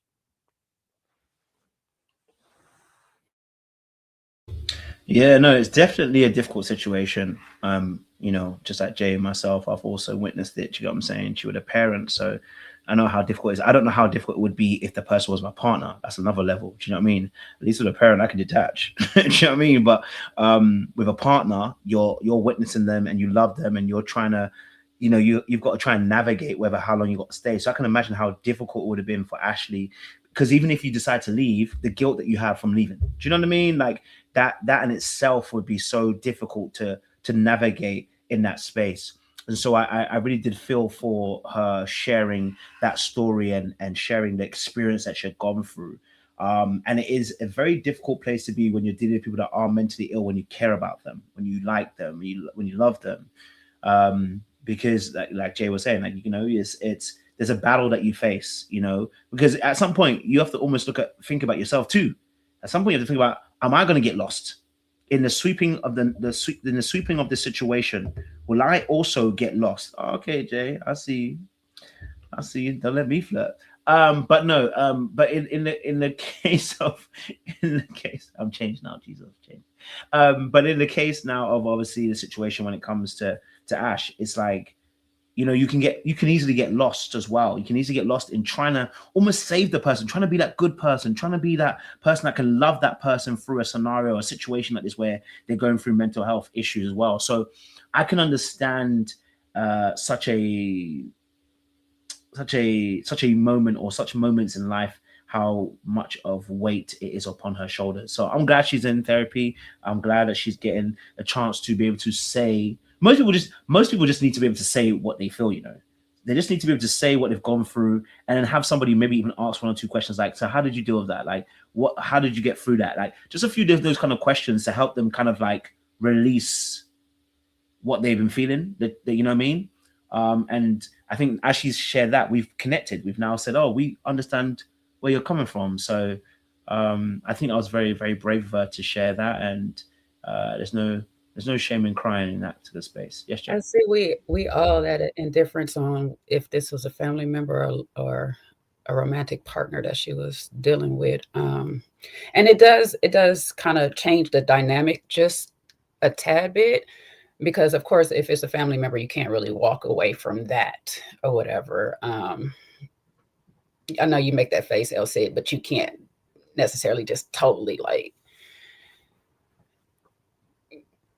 no, you can't. Trust me. Elsie's like, no, I can walk away. Yeah, and we be talking about it. She had the nerve to call you a detached person earlier. You know what I'm saying? Like, hilarious. But you know what I'm saying? At the end of the day, Elle said, and I'm saying your mama has a issue. You still deal with your mama dealing with her issues. Elsa said, pack my bag. There's a certain part where you got to drop anchor. You can drop anchor, but you don't cut the anchor off the ship. You're still there's sometimes that calls for a vessel to release its anchor. Yeah, I'm sorry, but when you're in physical harm, everybody's not in that physical harm with that person. And I understand that. And I understand that I do have family members who do have mental health issues. And you have to get to a point. And maybe my point is a little bit a shorter leash than others. You got to save yourself so you're not drowning with them. I do admit I have a shorter leash. I do admit, real short. But I have a very healthy self-preservation. You depends on where that person is structured in your family. When that person is your actual caregiver, your leash can't be that short until you get to a certain age. Well, she was saying she was an adult. She said she was an adult dealing with this? Right. It sounded like an ex to me. not a Well, I think caregiver it was an parent. ex. Yeah, I think it was an ex. I thought it was an It ex. didn't sound like an ex to me. She Oh. just kept mentioning it was somebody that she loved. That's what she just said. She didn't actually say who It else. didn't Yeah. sound like a necessary ex or somebody that she has to like just let go or whatever and stuff like that. But like I said, like my point was saying anything, it is a little bit of difference because you can kind of just separate from that person. It happened almost 3 years ago per that combo. I don't know. I'm so confused. It sounds like family, but I don't know. But, you know, even with the ex, though, once you realize that you've walked into this situation and locked in, sometimes it is hard to just walk away right away. You know what I'm saying? Especially if you have one that is just on the unaliving side of things every 5 seconds and stuff. And so it is a mental game that you go through with this person. Separating yourself isn't easy, but it is sometimes, like El said, definitely needed for survival. But you do have survival remorse when you walk away. You do get that guilt. Sometimes I'd probably be the last person that this person has ever talked to. I probably be the person that set this person all the way off. There's a lot of little things that makes it a little difficult to separate from a relationship aspect of it. Yeah, no, listen, and it's definitely everyone's got their, I guess, their limits to what they can do and what they can't do. And of course, every situation is contextual. But all in all, it's a difficult situation. You know, it's a very difficult situation. It's a very harsh situation to be in. You know, to navigate it is not easy at all. So we appreciate Ashley for sharing that. Since we're already on Ashley, we can talk about obviously Ashley and Bella's date. How do we feel about their date? Of course, I know it was more, I don't want to say trauma induced, but of course, the part that they showed us was obviously that deep touching moment. How did you feel about Bella and Ashley? Do we believe their connection? Is it something that's more friends than actual romantic? Like how are we viewing their relationship? Seems like Elsa, you got an opinion? Go for it. It seemed more commiserating of a friend. You see someone that you're an acquaintance with and they're having an emotional moment and you want to be there supportive with them. It didn't seem romantic. It didn't seem leaning in. It didn't seem, you know, like more than just being supportive of someone. I didn't see any kind of moment other than that being comforting. You know, I was saying in the chat, he was giving me a siren sound like Dominique was for all these other men who were expecting or leaning in for a kiss. And I was like, oh, she getting swept up in the song. She's hearing a siren song, but he's being a gentleman or he's being a supportive person, not necessarily romantic. I didn't see a whole romantic vibe with them at all, but I could be wrong. I just feel like it's a tricky space. You know what I'm saying? Hey, Jay, say so. I think it's just a tricky space to be in when you're being this vulnerable and on this heavy of a conversation to try to figure out if there's something romantic there. And for Ashley, I would say I wouldn't read too much into his reaction to your conversation, because I feel like that's, and as somebody said it earlier, I feel like that's how he ended up in his one night entanglement before. Because, you know, sometimes there are, and I'm not saying this about Bella, hear me clearly, people in the chat, before you try to come for me. I am not saying this about Bella, but there are predators out there that take these moments, these vulnerable moments, and use them for their own personal gain. So I don't read too much in these, especially in the very, very beginning when I'm being so open so early and we haven't really established anything or whatever, or we hadn't had too many deep conversations that led up to this. I'ma still baby walk this one right now. It has potential to go somewhere, but I'm not really sure if it's anywhere just yet. Totally understand that. Definitely understand that as well. Makes a lot of sense on that. I mean, listen, it could be something if there's something, you know, I don't feel like she would challenge Bella enough. I think Bella could be interested, but I don't think she challenges him enough. Like with Dominique, there is a mystique and a mystery, and there is a challenge with Dominique. She plays a bit more of a black cat role. She's willing to tempt, she's willing to come forward and taste, and then she's willing to also pull back a little bit, right? I feel like with Ashley, she's a lover girl, right? She's a deep lover girl. And I don't know if she has that pushback. Her pushback is spend money on me. And Bello could do that, but I just don't see the challenge for him. And when I say challenge, someone that keeps him on his toes a little bit, someone that can give a good pushback for him. I don't see that with Ashley. I don't see that Ashley doing that with Bello. She might do that with other people, but I don't see her doing that with Bello. I don't see that particular energy from her with Bello. And I think that you know, it would be wonderful for them to get together because it seems like they've got a soft landing place. But I don't see that. I don't see it being the case for Bello and Ashley in that space. Soft landing. Is Ashley interested in Bello's co-parenting situation? Key word. Does she know? True. Will she run away? No. If he had the financial means, she ain't going nowhere. Seaway says she in the back too, but I don't think. Yes, I don't think she'll run from that. Hey, gorgeous. Hey, Seaway, love the hair. Hey. Oh, sorry, you got a cover in. My bad. I thought it was hair. It's covered. The hair's still under there. Okay, Silky Sheen. Okay. Yeah. Yes, we're talking about Ashley and Bello and their relationship. Oh, their chat. Her crying and him being there for her. I don't know what you guys said. I just logged on. Oh, you don't want you good. Say what you gotta say. I mean, I thought it was a nice. I loved how he was with her. I think he was very comforting and respectful, and he just seems like a person who just kind of knows what to say and knows how to show up. So that was nice. But I don't see anything between the two of them. He just seemed like a person being nice personally. And she seems a little bit, unfortunately, a lot of women are like this. She was kind of overly excited about the bare minimum.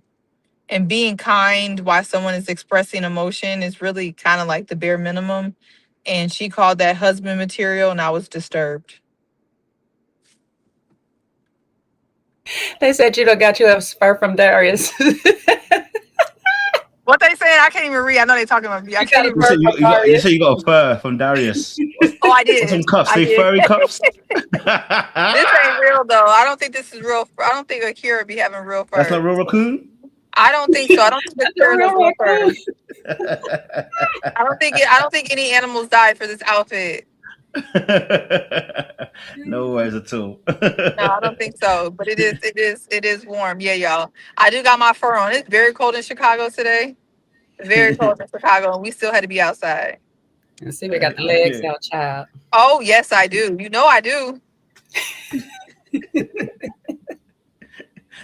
But it's cold in Chicago. Oh, it's cold. It's cold. That's why she got the cold in the side today. What half of her got to stay warm, baby? Okay, that top part. My legs don't get cold, so I just need to get that top part warm. Oh, it's 6 degrees. Convenient. That's how you know we some real ones out here. It was 6 degrees. I didn't even know. Huh? 6? It's 6. With Number with 6. a zero behind it? 1, 2, 3, 4, 5, 6. Allegedly, we still outside. That's how you know. You get to some. Let me tell you, you get you somebody from Chicago, you got a real one. Because we will show up to events and it's 6 degrees. You can't get no more solid than us. We're solid.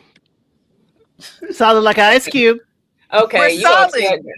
gonna tell the people in Alaska they ain't doing crap. Okay.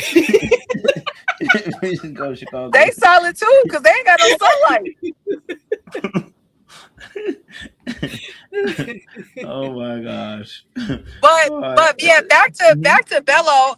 Yeah. Different. Yeah, I mean, they had a nice conversation, but I don't see a spark, and it makes me very sad. Like, my heart really hurts when I see women say like somebody's husband material and they ain't really did nothing but just be nice to them. Like, being nice is what a man's supposed to do. Is what a human is supposed to do. Because I don't know nothing about that man being husband material. He just had a one night stand and got a baby in Miami. I just need the bar to just be. We gotta raise that bar. We can't be so easily impressed. Child, we so used to men not doing the most. You see, and I know I wasn't here last week. I wasn't gonna totally be team Christina. Christina's gone. wasn't gonna be Team Christina totally, but I felt where she was coming from a lot of times too. You know what I'm saying? Because we just don't have the expectations for people anymore. The chivalry is gone for most men. You know what I'm saying? I went to a space where I used to get my hand slapped if I touch a door. Now these men waiting for me to open the door. Like you, like I don't know. So we need you, fellas, Kojo. We need you to talk to your brothers, mend them. You know what I'm saying, and tell them to raise the bar. So we not just raise up at the bar. No, they just want us to meet them at the bar so we could pay for them a drink. I don't want to do that. Hey, listen, he said he made a mistake. He said he was a one-night stand, and the one-night stand has developed some fruits. We're not talking about Bello in that case like that. It's just the fact that, you know, like Seaway said, he was basically doing a human gesture, being empathetic to your situation. Oh.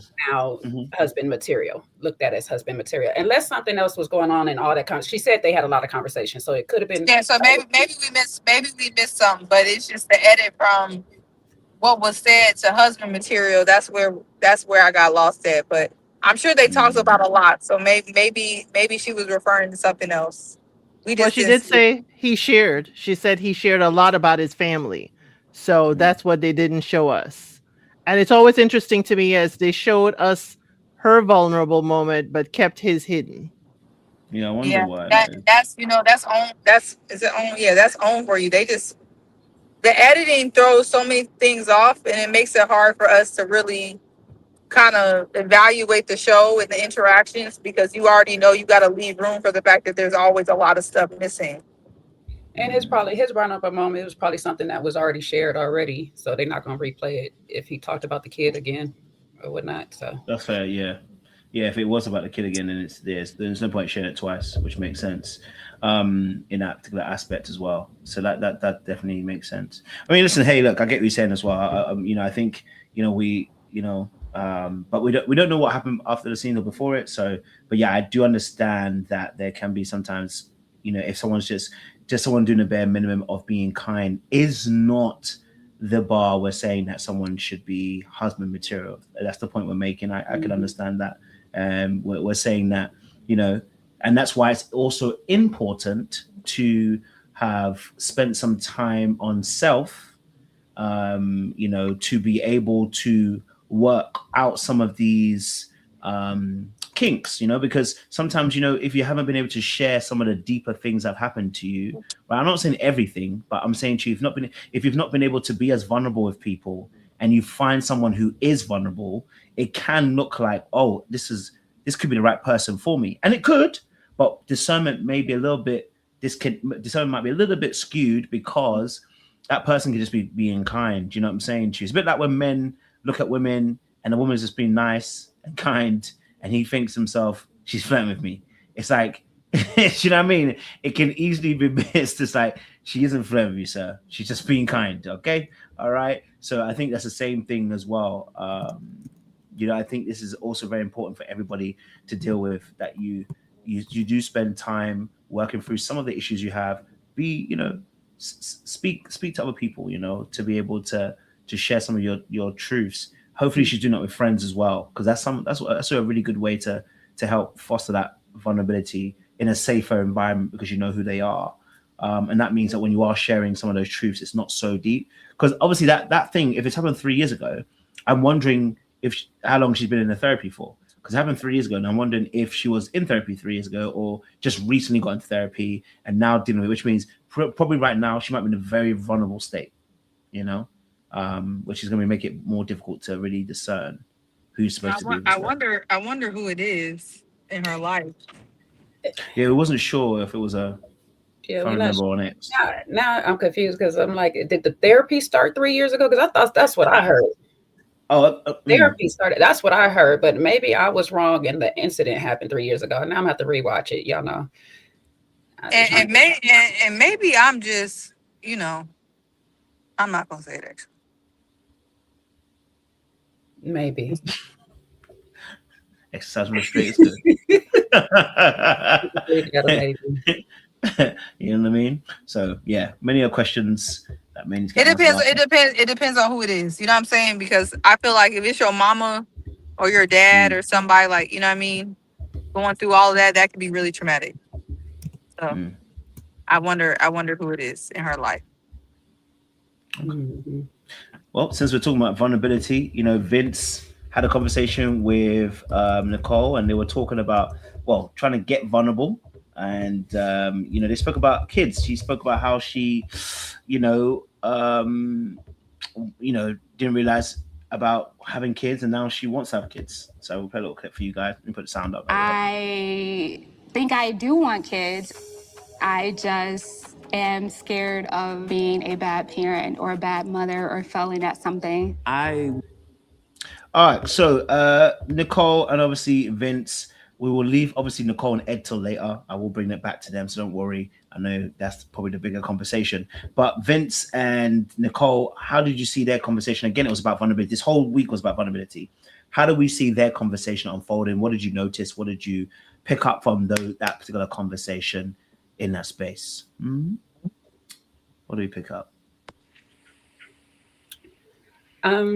Wish Vince would have went first, because I was real curious about his vulnerable moment or whatever, instead of him piggybacking off of hers. Because to be honest, that conversation led the whole thing and we didn't really get his. But I do appreciate the feedback that he gave, because I screamed this several times. When you leave the hospital with your child, they do not give you a handbook. There is no manual on how to raise a kid, none of this stuff. We are all winging it. Okay. The fact that you're even worried about being a bad parent means you have the capability of being a great parent. But it's all about your child. And I say this to the point of, I check in, like kind of like what Vince, I guess, might have started doing. I check in with my child because I'm going to fall short. I'm imperfect. I don't always know what to do. And I am dealing with a whole nother human being that has their own thought process, their own ideas, their own beliefs, their own thinking. And what I might be thinking is right for her may not be. What I might be calling myself protecting her might be doing too much, or I might not be doing enough. So the best thing you can do with your child is always keep a line of communication open and check in with them, you know, and just do the best you can. Your kid is going to eventually be what it's going to be. You know what I'm saying? I watch some parents do A to Z, whatever they seen on the screen, do whatever and stuff, and their kids still turn out one way different from what they totally had in mind. So there's no right or wrong to it. You just do it. You enjoy the experience of it all. And the best part is you actually, you know, wanting to be that mother. So you'll be fine, Nicole. Just, that's where you found where you want to be, because you changed your mind now that you want to be a mother. That's all you need. It's the fact that if you never wanted to be a mother and you end up with a kid, that's where you start having a little bit of issue. But the fact that you want to, you'll be fine.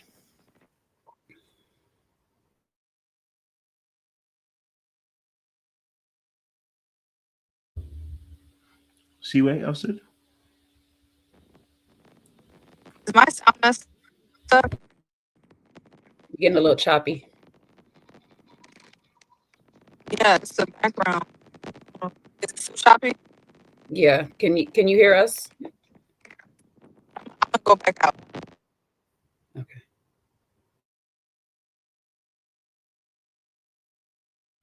Elsa, go for it.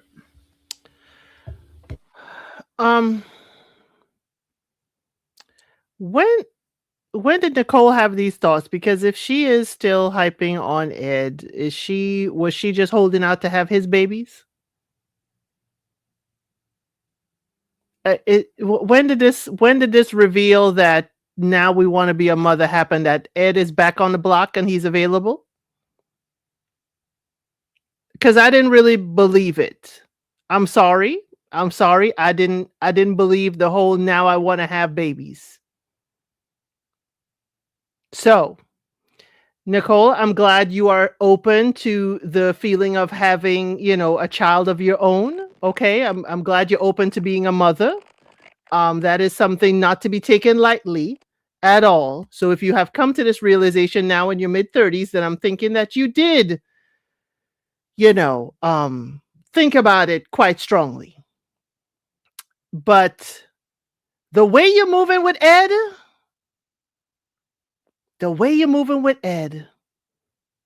you need to think about how you'll move as a parental figure.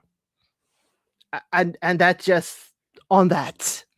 Because it's given clingy, it's given helicopter parent, it's giving, you really need to think about this before you not only bring life into this world, but you are molding life of this world.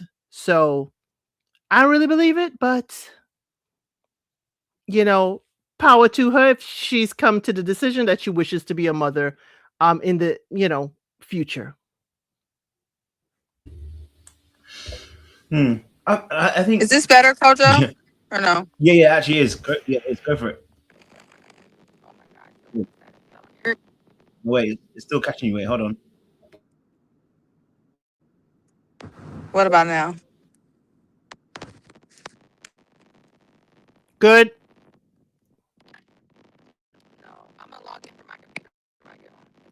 Nah, it's gone again. I don't know what happens. You start off well and then it goes off. Oh, no, it might be her connection.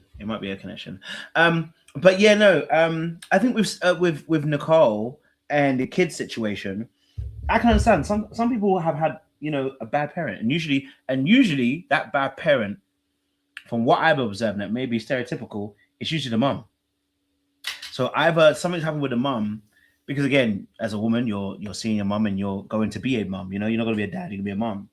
That I've seen that happen. That's not to blame women. It's just to say, from what I've observed, it's usually that you've had some dealings with your mom parent, and that hasn't been the most positive one. So, it does happen. I can see her being very anxious as an individual person, and she's always kind of like proving her worth in a sense. And so I, for me personally, I'm looking at Nicole and I'm like, you know what? I get it. Some people go for a situation. Some people go for a situation where they have experienced some trauma in that area, and kids don't seem like the natural progression to make. From where you're coming from, you're like, I don't want to replicate what I saw. Do you get what I'm saying to you? So it's like, it's understandable. And sometimes you need a revelation that you're not going to become them. You have a choice. You can do something different. You can be different, So I could understand why Nicole may have had some of those reservations, because I've had some friends who've had similar thoughts as well. And it can be very difficult to try and reconcile that, because the world will tell you, no, you should have kids, and you're not feeling it at that point in time. I get it. I understand. Does Ed want kids? More kids? I'm not sure if he wants more kids. Did he say he wanted more kids? I want to know if this is her independent response, or if it's based on the fact that Ed say he want more kids. It could be. Okay. I won't deny that. I won't even deny that. It could be, with the way that she looks at Ed, it could be that she's changing her mind based on the fact that Ed may want kids or whatever as well, right? That could be. I'm not gonna rule that out. I just wish that, like I said, in that conversation with Vince, that she also allowed Vince to kind of go first a little bit, and allow Vince to and Vince. I wanted Vince to share a bit more, because what he shared was in alignment with what her sharing was. It wasn't his own sharing. Now that might have been editing. I don't know, but it was a bit vulnerable in terms of him sharing about his kid. But I wanted him to share what his thing was, in a sense. She forgot the assignments this is where the men had to get vulnerable. Oh. This was the week the women were to take the men out for them to share. Yes, they can share too, but it was about the men opening up to them. But you know what? She may have been allowing Vince to lead, and Vince led her into her sharing first. Well, unfortunately, that situation hasn't worked out very well, and it's led her to a position where she takes the lead, and it doesn't. The person's not as interested in her as the way that she'd want them to be, But she says she likes Vince, and Vince could be somebody. I think Vince. I don't know if Vince likes her like that, to be honest. You know what I mean? So I don't think he's involved. Siwa, I don't know if you're. Oh no, Sean. Okay, Sean. My bad. I don't know why I just assumed C-Way, but how did Just another baddie. Yes, indeed, another baddie. I'd love to get your thoughts, Sean, on Vince and Nicole vulnerabilities. You know, I said, you know, I got something for you later. I'm back behind the stage because you've been working it all night. You know, come on now. The ladies are on here. Y'all looking good. I want the ladies to shine. And there's no baddies around here. You know, just little old me. But I onto the Nicole topic. I'm concerned about her. You know, I really feel like, you know, she seems like emotionally very raw. You know, with these scenes with Ed and just in general. And you know, listen, don't get me wrong. I don't think there's anything wrong with being, you know, vulnerable, but I feel like you got to pace yourself and you got to give people the chance to earn that vulnerability, because the wrong person will take advantage of it. You know, and I just think like even this whole scenario with her and Ed and this long time love, and I'm a romance, I'm a lover boy, at heart, but there's times when you gotta let go. You know what I mean? You gotta let go.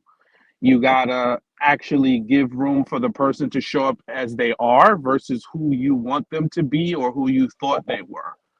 And I think she was just so emotionally invested in Ed, and he really wasn't willing to give much of anything. And even when they had the conversation, I was proud of her when she mentioned like, hey, one of my non-negotiables is being, you know, is for my person to be vulnerable. I want them to open up and you know, talk and express themselves, and for me to get to know them. And he just really had nothing to give. And she asked a very good question, like, outside of physical pain, tell me something in your life where you know, that you've been hurt, or, you know, that didn't go the way you wanted it to go. And he was like, I'm strong physically and emotionally. Yeah. Ed, I just think you're not ready for like deep connections, because just because you don't necessarily like you don't react outwardly to something that happened that was hurtful, that doesn't mean you're strong, you know? It just means that you have set yourself up to ignore or dismiss or not deal with things that were hurtful. That doesn't mean it still doesn't impact you. It doesn't mean that it doesn't exist, you know? So just like a blow when you're fighting in a boxing match, if that punch lands, you may be able to bob and weave a little bit, but if it lands and connects, it's gonna hurt, you know? And some boxes can take more hits than others, but it doesn't take away the fact that it hurt and it had an impact, right? And we know long term boxing, you know, a lot of these guys run, you know, end up with CTE. So you try to pretend like it doesn't hurt, but it hurts, and you have long-term lasting effects. And it's the same thing for emotional wounds. So I just want him to like do the work and kind of like dig deep and to just be like, yeah, this happened and it didn't go the way I expected it to, but you know, I'm not gonna die, but something happened. It was disappointing. My heart got broken. A relationship didn't end. It ended in a way that I wasn't expecting, you know, something. So I think Ed has to do some work. I think they made the right choice to get rid of to get rid of him, because he really wasn't in a position to be open to the process at all.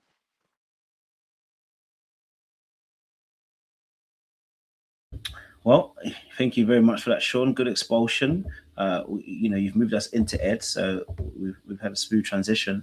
I guess we can talk about it. You know, Nicole, obviously in Ed, she did ask him about the being vulnerable, and he was unable to share. Now, I'm not sure if he didn't want to share because he ain't got nothing to share, or he didn't want to share because it's Nicole. But you know, that can also be a thing as well. But you know, he didn't have anything to share, and like Sean just kind of just elaborated and brought us into a new season of conversation. You know, he didn't have anything to share, but we know that obviously he had a divorce. That can be very painful. Divorces are not free of pain. You know, there's no such thing. If anybody tells you that they divorced and it was free of pain, you might want to look at them all over again and ask them, if they're being serious or not, So, and this is somebody who he loved and cared about, and really, it seems like he was involved fully at the time. So for him to divorce and not have no pain, there seems to be a disconnect here. Because even if he didn't like, Nicole, surely he could have had a processed vulnerability, one where you've processed it, it already. It's like, hey, look, I think some of the things that I discovered about myself when I was in that situation, I had to reflect on this and this, things that you've already processed that, seemingly are deep for us, but may not be as deep for you. He couldn't even give us one of those. So at that point, you have to ask the question, like, has he processed it? Has he actually gone through it? Has he really worked through it? Or are you just intentionally not trying to open up because you feel like this going to make Nicole come after you even more? I don't know, but I was getting more of the impression that he hasn't actually processed anything and hasn't brought any aspect to it, because he could have shared something that wasn't so deep to him, but would have been deep to us in a sense, But yes, I don't know if yes, go for it, Jay. I don't know. I am gathering a bit. He's a boxer, so I'm gathering his processes is through fighting. It's through physical release instead of actually like communicating what it is. It might be harder for him to actually explain how he's feeling or what things make him feel. Being actual emotional, vulnerable, whatever he wants to title it, might be a hard space for him to do when it comes to actually verbalizing it to others. It may come off as, let me release it in the gym, let me go and run these miles, let me get in this ring, let me do this or whatever and stuff like that. But sitting down, like you said, and actually processing it to put it into words with somebody else may not be his strong suit or something he's ever practicing. And that's what it was giving me, because that answer when you're sitting there like, no, I'm pretty strong physically and mentally. Like, sir, you went through a whole divorce with your childhood sweetheart, the mother of your children. Have you even processed that? Like, how long ago was that? Are we still processing it? You know what I'm saying? Do we know how to release it? Is that the reason why y'all got divorced? Because you were unable to process your emotions or explain them or anything like that? Like, there's still a lot that need to be worked there. He is very detached from reality right now. And I'm not saying in a delulu way. It's just like he had no connections to anybody, and yet he was thinking he was making some, we're not counting Nicole's. We're not counting Nicole's. She's connected to him. Who? Ashanti? Shannon. These hands are more than just protection. They are to nourish. You get on my nerves, Elsie. You get on my nerves. I'm not going to play with her tonight. I'm done. Somebody else take over because we try me. He said it. He did say it, but what? The only deep he was giving a deep tissue massage, okay? He shared about his cousin. Okay? Because that was his deep moment. Other people, but we can't get deep about ourselves. We have an issue.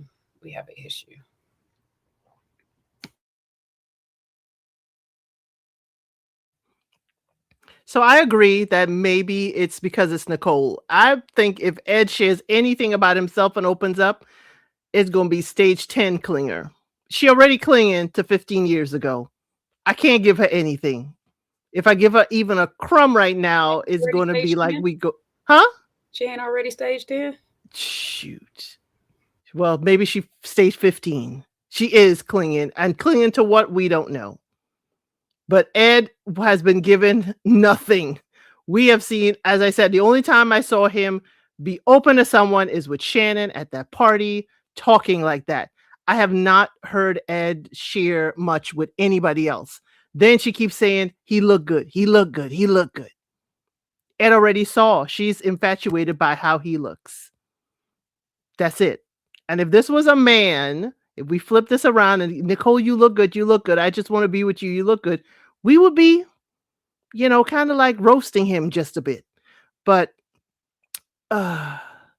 whoever on production placed Nicole to get rid of Ed, chef's kiss. I'm sorry, it's diabolical, but it's my kind of diabolical. Chef's kiss. Because I'm sorry. Many people may think she's going to get over it. No, she's going to sink in deeper. I was expecting her to say, I'll just leave with you. I was expecting her to say, I will just leave with you, Ed. We can leave together. But if she asks a question, then he'll be forced to say, no, you don't need to. But again, whoever decided that, please, I know it was meant to be a Nicole wake-up call. It's going to wake her up to, she needs to leave the show to go be with Ed. It ain't going to work. The ladies were in the ladies' lounge, couldn't even wake her up. Tommy couldn't even wake her up. Tommy had a wonderful, soliloquy telling her, maybe it's in your head. Maybe it's in your head. And she still can't get out her head. This is sunk in. If it's 15 years, she's in the sunken place. And some people, this is one of those cut the anchor. This will be my girlfriend that I would be like, I can't save you. But you know what? We can chill and hang. Don't ever bring Ed's name up to me because I'm not into it. And we ain't talking about Ed. Because Ed thing ain't in my vocabulary. But we can still hang. Talk about a talking horse? What? She better talk to Ed when I'm not around, or talk about Ed when I'm not around. No, we ain't talking about Ed. Is there anything else we could talk about? Because this is the girlfriend you can save. Can we talk about Eddie Murphy? Can't even talk about Eddie Murphy. Anybody with E and D in their name, we can't talk about them. Okay? No Eddie, no, Eduardo's. No, can't talk about any of them.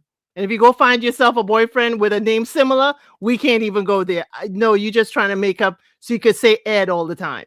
Sorry. But whoever did that to place Nicole to get Ed out, they deserve a bonus. I'm sorry. That could be just my darkness coming out, but I appreciated that entire experience, even though I know it is not going to wake her up. I got a question. Were you guys shocked that Ed went home? Like, I thought Shannon was enough to save him. Shannon had other options. A little bit. I was actually shocked that Darius. I was shocked that Darius went home, and the only reason because she started crying so as he walked in the door. So I was like, oh, I know he going home.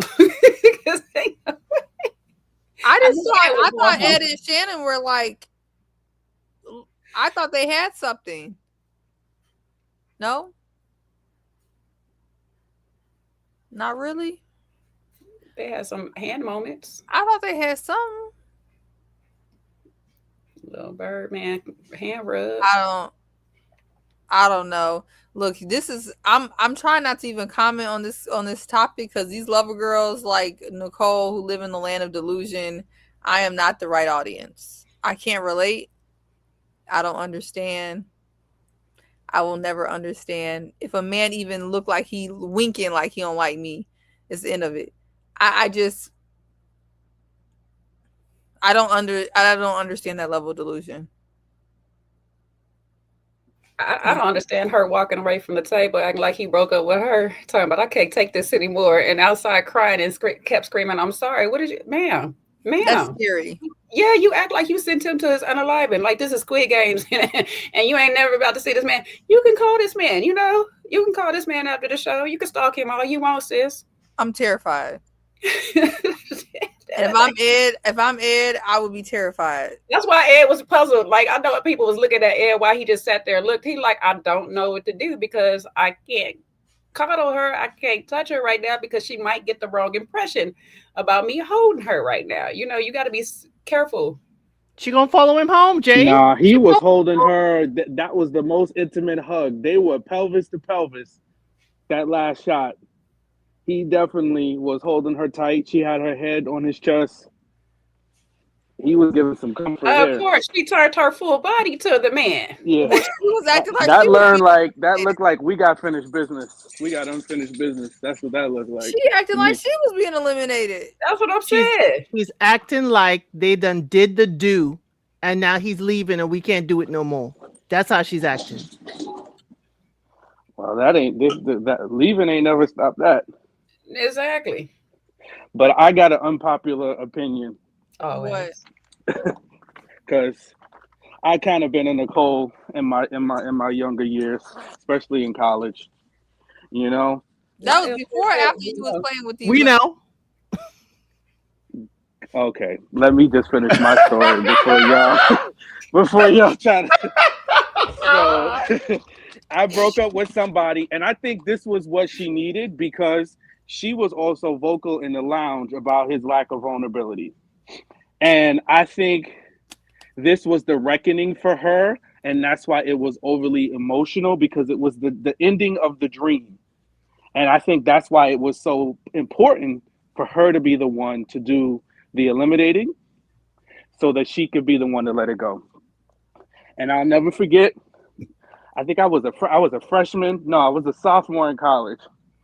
And there was a girl, I'm not going to say what college she went to, but it wasn't mine. And she had your boy open. And I realized that I needed to jump ship. But, so I just ended things on the phone. But when I tell you, I was holding back those tears. She didn't know. But when I tell you, I was sliding down that wall. You was by the crying time we got pelvis off the to phone. pelvis. Oh, yeah. You would have thought He wanted to cry we pelvis had a to house pelvis. and 2 kids the way I was. So emotional over letting her go. But she was going to be the death for me because she was like a Dominique. She was smart, strategic. And I had known from one of my other boys that she was kind of talking. She kind of started talking to him too. And I don't think she knew that we knew each other. And I had to tearfully say goodbye. Sean, was this after? Was this? To do with Nicole? Oh, This was is this? just a standard sim story. This really ain't got nothing to do with Nicole and her psychosis. It is the same. Thank you very much, Seaway. This is just a sim story. Concept This of ain't got nothing crying to do after you with have to let Nicole. somebody go. That's not giving. That's not really giving you what you need. That's the whole Sean, point. And you are was emotional. Was this after 8 p.m. when cell phone calls were free, or did you pay for the call? No, I paid for the call. I said with my we had little AT&T cards back in the day, long distance cards. I don't want to date myself, but that's what we had. Oh, not the calling cards. It was like a college student card or whatever. I Yep. remember those. You put them on the card. Okay, Sean. Thank you. See, can't be vulnerable with you guys. Y'all just. I don't believe it, Sean. That's why Not you on the pay. phone. That's why I Appreciate don't you, pay. Sean. Thank you for You sharing. can be vulnerable with me. Thank you, bro. I appreciate you because these ladies, see what they do. I just said I appreciate you, Sean. Thank you for being vulnerable with After us. y'all call me a simp, I I heard y'all ain't nothing. You heard what you wanted. With You heard friends like LC. I y'all, ain't who call you needs no damn enemies? simp. Don't put me in that. I ain't call you no simp. I didn't say that simp. I And- said and I was about to tell you, You agreed. and I was about to tell you had, because I was like, this story is nothing like Nicole's. That's what I agreed to. That's why I said this is just a sim story. This ain't got nothing to do with Nicole.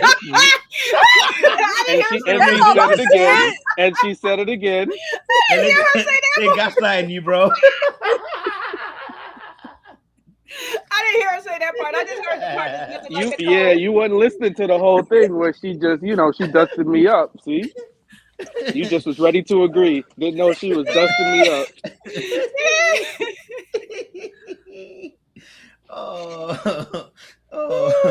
A guy I can't just said I didn't about his believe. heartbreak. I just didn't can't believe. have a reminiscing feeling at all. I just didn't believe you did a phone call. That's all I didn't believe. What was I supposed to do? 15 years. Drive to her campus? Yes. 200 miles away? For 15 years. You let it go. This is not the same. This lady is not trying to let it go still in this moment. You know what I'm saying? She over here talking about sorry and all this stuff like that for the other woman. Right, like even in that moment you chose yourself. You still stood up. This lady still ain't stood up. She is on the ground, sitting still to this day. Not the one that did it to them. He did it to himself. Sean, I understand what you're saying, bro. I've been there, bro. You know what I mean? It's cats is clismic. Yeah, we've been there, the violence needs to play stronger than this because, like I said, bro, I've been in a similar situation where, I was on a break of a girl. The girl went and did what she did, and I had a simpish moment too. I wanted her to come back. That's why we And call I it even a asked simp her to story. We're choose. never calling you guys simps. You're not a simp, but it's a simp story. Oh, it's a sim story. It is. You know what I mean? So, sure, I know what you mean, bro. I know what you mean. I even As asked her Kojo to says, come back. We talk about behavior on this channel. Right, it's behavior.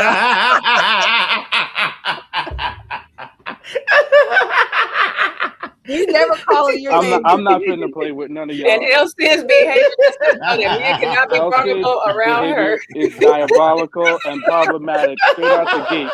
As soon as I got on this, she talk about you the baddie too. Talk about I can't give you a compliment. That ain't no compliment. I ain't no baddie. I've been waiting for you to get up here, Sean, just to call you a baddie. I called him a baddie, and I was just saying, hey, we're missing one baddie. He is, hey, I'm sorry. Baddie, I can't compliment him. Not a baddie.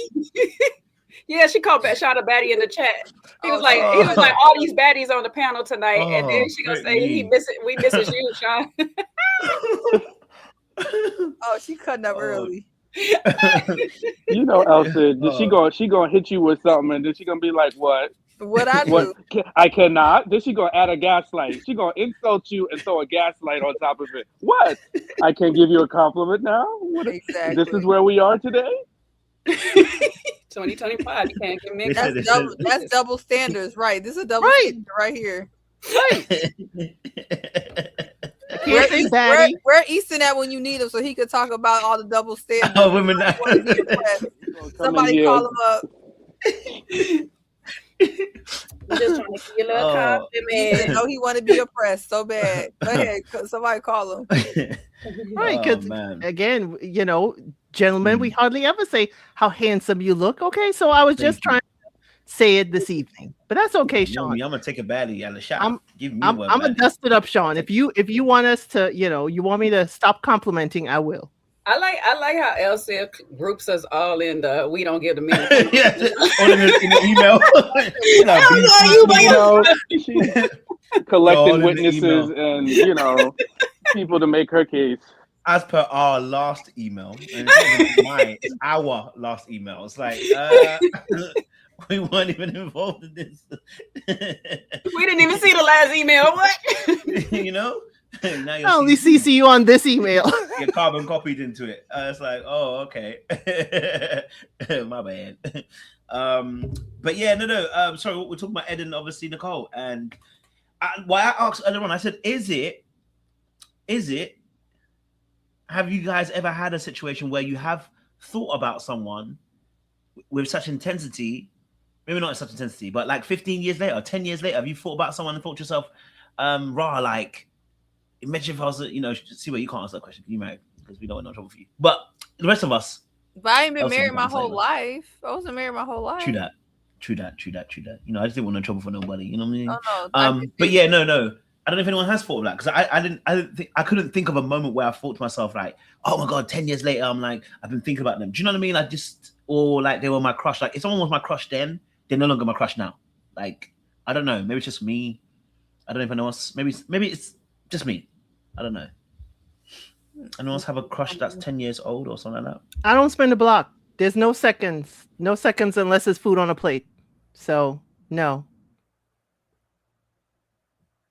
I think the only time I could see this is like if it was somebody where you felt like your glow up wasn't where you needed to be to pull them at the time.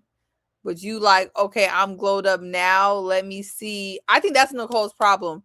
When she feel like she was with Ed, she felt like, you know what, I wasn't at my best. Now I'm at my best. Let me see, like, what I can hit for, like, what we can do.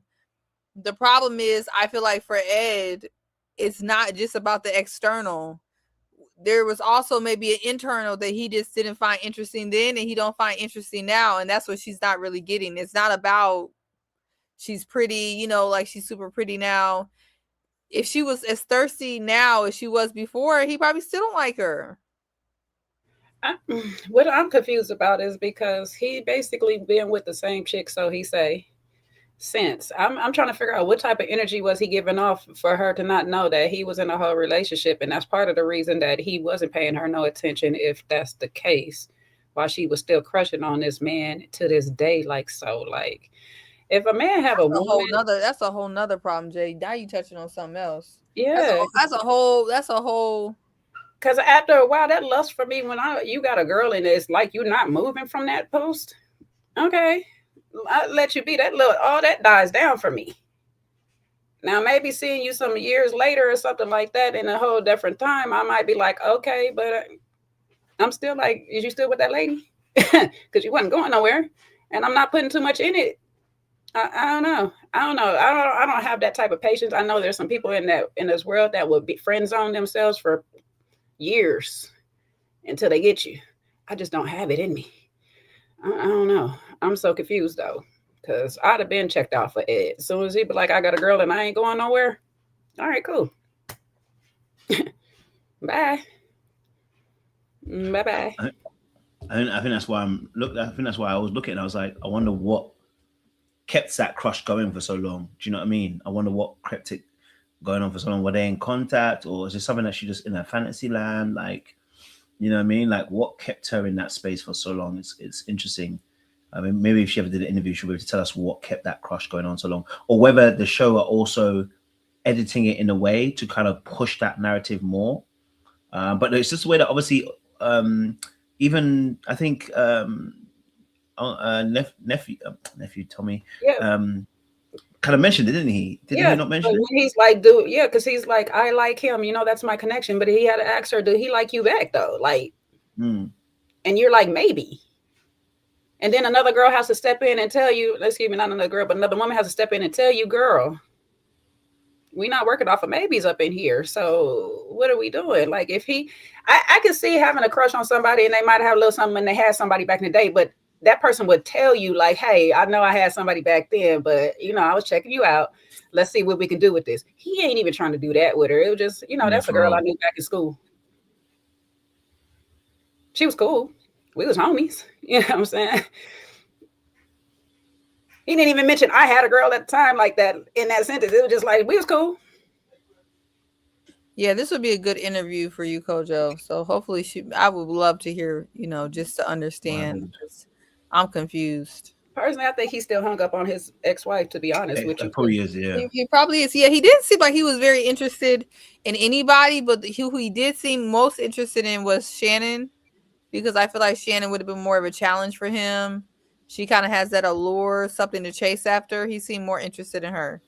Well, he said Shannon was more like Michelle Obama, but he ain't no Barack. So, damn.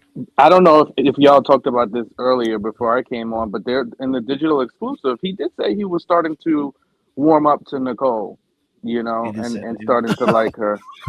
You know, I'm not saying very, very slowly. So, he's growing in attraction. He's growing. So listen, he's doing like what y'all say y'all do, right? So I think Ed is like a slow burn. That's what I think. You know, I think he'll eventually have seen her beauty.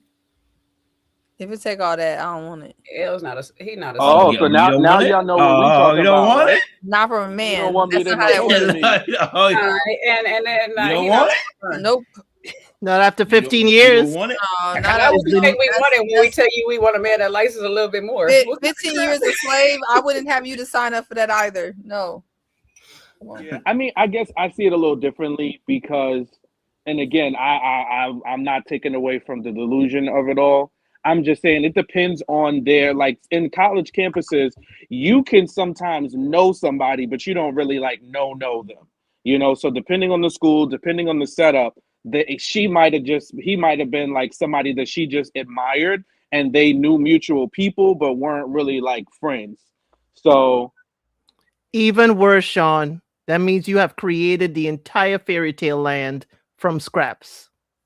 Sean, I don't know how you're finding room for this. I'm really surprised at you because you don't like delusion. I'm not surprised. He just told us a story.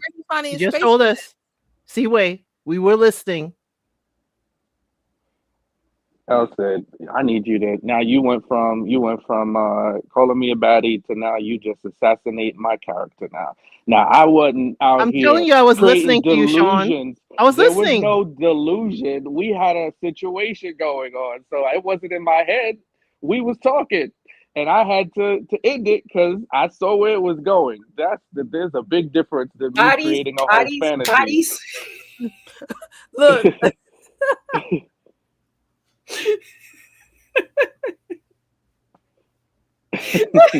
Yeah, Felicia, you're right. I got a weakness for the Divine Nine. For the ladies of the pink and green.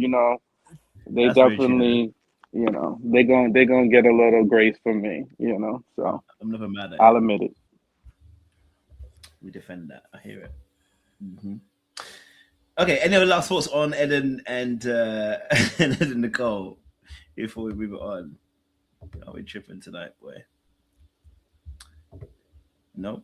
Fantastic. All right. Cool. Let's go to Donna, because that's probably just the only kind of interaction she had. End of 20s, beginning of 30s, I was in 2 back-to-back really poor relationships. So when I got out of that, I said, all right, nope, we're not doing that again. Let's get to... They got the same head shape.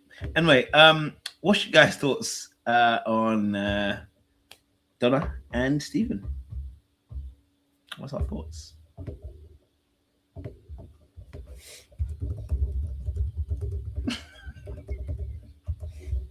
Lord, how many others had them? Let's be friends. Before we go any further, let's be friends. Because this ain't going nowhere. This ain't going nowhere. Okay. I mean, I know Donna trying to make up some ground from, prejudging everybody and closing everybody off. But this right here, yeah. I mean, listen, to her point of jumping into the 2 back-to-back relationships that she said she was in, that will always finish you because you're not really closed from one, and then you're jumping into another and you're taking on baggage from one to the next and all this stuff like that. So I'm not mad at her giving herself some time, but it seemed like she gave herself way too much time. Now she overthinking and overanalyzing every single thing that comes her way and stuff. And I don't know. And you think Vince is okay, that, let me leave it alone, because somehow a lot of these ladies forget that Vince is just out here willy-nilly with the B of it all. But, you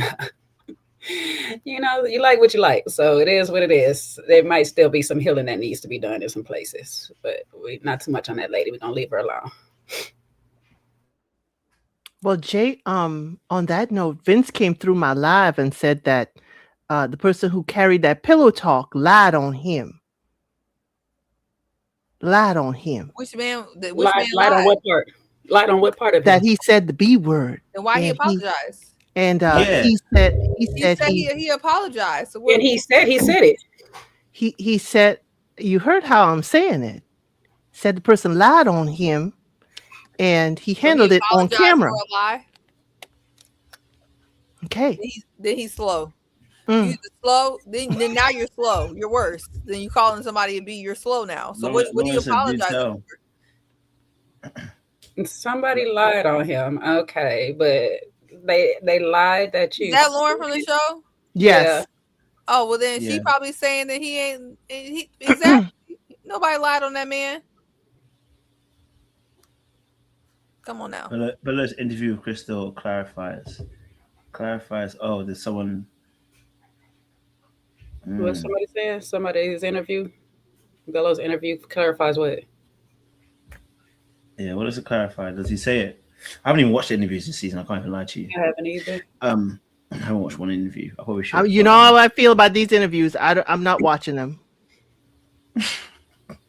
I'm confused. I'm like, I get if he would have said, you know what, I apologize for you thinking I said it. I apologize for somebody telling you I said that or something like that. But he came out and was like, oh, because I said to be. It was like he openly admitted it and then it came back and said, you know what, let me apologize to Lauren, which I felt still wasn't a public apology. It was on a public platform, however. But he didn't do it in front of the whole group. He didn't pull all the ladies aside and say, hey, I want to just tell you all, I apologize for calling this lady out her thing and for the fact that y'all got this information. He pulled her to the side or whatnot and gave this so-called apology. But I guess because it's recorded, we got to take it as it was a public.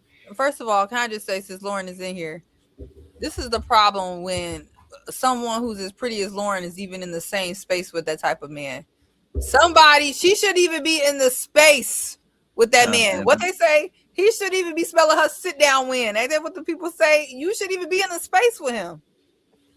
That's the problem. Because when these men get in the space of women that they couldn't even sit next to in real life, They get to calling you out your name and doing all this random stuff. So bye, sir. Okay. Well, I mean, apparently this was what was said. So he still kind of said it. How Bella explained it. He said, "You think I like it because she's tall." That's the same thing to me.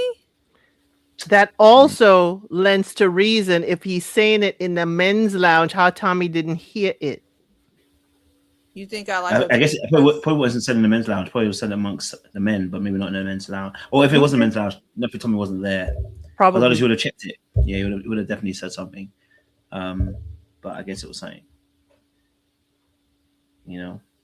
I'm trying to figure out how he was lied on if it's explained that you think I like a B because she's tall. You still said the word. How is it lied on? And that's actually worse. That's what I'm saying. I guess he want to be technical of what was actually said outside of the B word. I guess the lies was what was actually said or whatever. Apparently it was said in the wasn't said in the men's lounge, nor was it recorded. The apology? No, I think what he said. No. When he said it, no, it sounds like it was said in just their random talk, the guys' random talk or whatever. Not necessarily in the lounge, because Tommy would have heard it in the lounge. Yeah, it wasn't in the lounge. Yeah. I mean, whichever way, whether it was that way or the other way, it doesn't really change much for me. I hear it. So I think we were talking about Donna, though. Mm-hmm. Yeah. I don't have much to say. I actually really wish Donna was off my screen. So. What was that? I don't know. She rubs me the wrong way every time I see her on the screen. I can't put my finger on it. She bothers me. Something, like something about somebody just bothers you. I can't say she did anything. She just really bothers me. Maybe it's the way she talks. Maybe the way she's always interviewing. Every time she's on a date, she seems like she's interviewing them. I'm not a fan. I'm actually kind of annoyed that she was still here and Christina went home, because at least Christina makes me laugh. Could have been a double elimination. Something about Donna just irks my spirit. It's just I can't put my finger on it. She bothers something deep down in my spirit. I would like her to be gone off of this show. Damn. Yeah. Well, I guess she also feels the same way about other people too. So I guess y'all can row the boat and feeling how you feel. You know what I mean? Because she feels things about people too. Sometimes you just feel that way. You know what I mean? You just feel that way. No, I definitely. I mean, I just think she interviews people. But yeah, Sean, go for it. Oh, I was gonna say, Kojo, did you see Christina's comment about our live last week? Why you bring that up? I'm so mad. This comment was killing me, bro. I'm being messy today. Why did you bring that up? What? How's that? I'm just asking. Since we're talking about the cast and people that engage. Sure, Sean, I didn't see it. We have Lauren in the We chat. could have left that where it was, because no one's seen the mess. The fact, no. The fact that Sean gonna ask Well, you about see to it, knowing that he did see it. Not Sean taking my place. He's been messy today. See, this is why I behave the way I do sometimes. Elsa, don't you step on my back to jump off the cliff. No, you is you. You is you, and you be doing what you be doing. Okay, I'm gonna tell you. Marlon Wayans real quick. Don't be kicking the man while I'm he's down LC. Since Sean Nah. decided to be messy, I'll just go ahead and say I'm not being messy. You're opening up the door for something that I wasn't even planning to close. What were you about to say? crack. You just brought it up. Y'all got Kojo snorting now. I just wanted to know, had Kojo seen the chat, the comment in the chat about us being ignorant? That's what I wanted to know. Now you're being ignorant. Lauren, don't you worry. I'm gonna spill the beans. I'm about to say you might as well say it now. That's why I say you might as well say it, because you don't brought it up. I'm trying to get it out, but you just let Sean have his baddie moment, please. Let the man finish. He wants to share. I can't even get the plane off the ground, let alone try to land it. Let's just bring up the comment. Just pull up the comment. Well, yes. How about we do that? How about we do that, Kojo? This is so messy. I'm actually surprised at this. Can we just Can we just bring up Let's the not be messy comment? about I it. have It was never seen on. Sean be this messy before in my life. You know, it was on the channel already. So to be fair, it was already on. You know what I mean? So Let's explain you know, this. Put it. let's Let's explore get this Zai. comment. We just need to unpack it because I want the cast to understand that, you know, we just don't get up here bumping our gums. You know, we have a little bit experience, some of it in the field. You know, we mix and mingle with y'all from time to time, so we know what y'all go through. But hey, if you say it, we got to talk about it. I You wanted know, to be brought up. I just wanted to be brought up because I wanted to say No, something. because not to it. Jay. Look, it's a No. rare occasion. It's Y'all a know rare how I get. occasion Y'all that know y'all how I want to get. mess And I with wasn't me. here. Since you I opened wasn't this here. today, we could do it. See, where I wasn't here last week, but I read the comment and I took some type of way to it. I Because was if like, we gonna go there, now we're gonna have to. Now we're gonna talk about that messy live that I was directed to, because this is all a part of it. If we gonna bring up that comment, What was your live? You directed a lot too.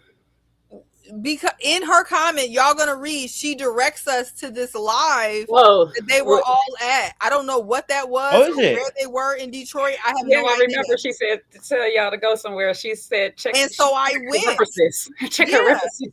And so I meandered over to that live, and I lost a lot of seconds off of my life. And I did go over there, and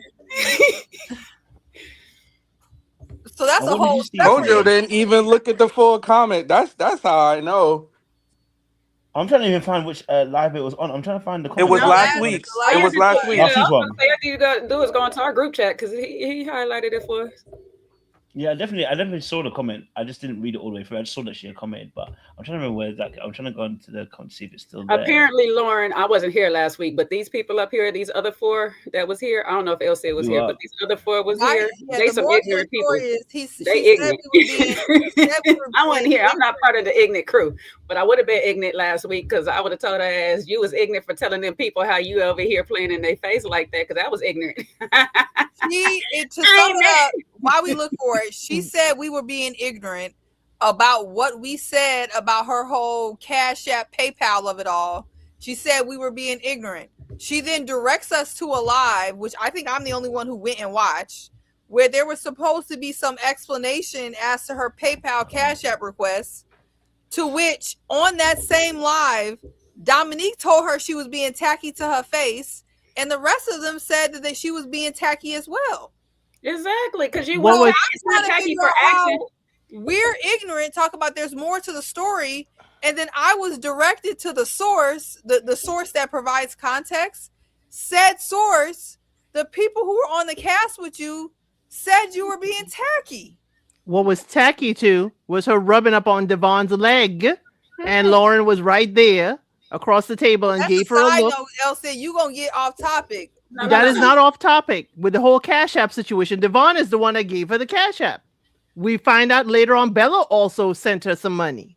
Well, yeah, but that was also that was talked about. It was the whole but I wasn't mad about the comment. She said we were ignorant. So if somebody says I'm being ignorant, I want to go to where you're directing me to the source so we can we can get more context. I don't know which I said because I didn't watch that part of it. I didn't get that far into the live when I finally went back to watch some of it or whatever. But we just said all that begging. I said I DM'd you, by the way, Kojo. I don't have a problem. My thing is, and to go back on that because I wasn't here last week, I don't have a problem with you asking for the money and all that stuff. What I had the problem with is that you're going to the man to tell the other man, I asked 3 men for some money and this one did this and that. And it's like they're, they all competing for you still too, right? Y'all all in this situation together, right? And on top of it, having a whole argument with Vince about the other 3 men giving you money. And if they can take care of you, I don't have a problem with you wanting a man to take care of you. Yeah, I like the method. All we said was we didn't like the method. I agree. If you're gonna figure out if a man wants you nowadays, if you can't test his time, you got to test his money. All I said was going around telling all your secrets and your method. You don't need to share your method. Just test them, see who's gonna pay for the massage. I don't know. me and you play ball, Seaway. I ain't never went over to the other team and was like, "Here's my game play. This is the play that I'm gonna do tonight. Here, here. See if you can stop me." I ain't never did that. I don't care what tapes you watch, all this stuff like that. I'm not about to give you my game. I'm not about to give it to you. That was the ignorant part of it all. But, not offended at all, just amazed at how fast folks judge off editing TV and call it reality.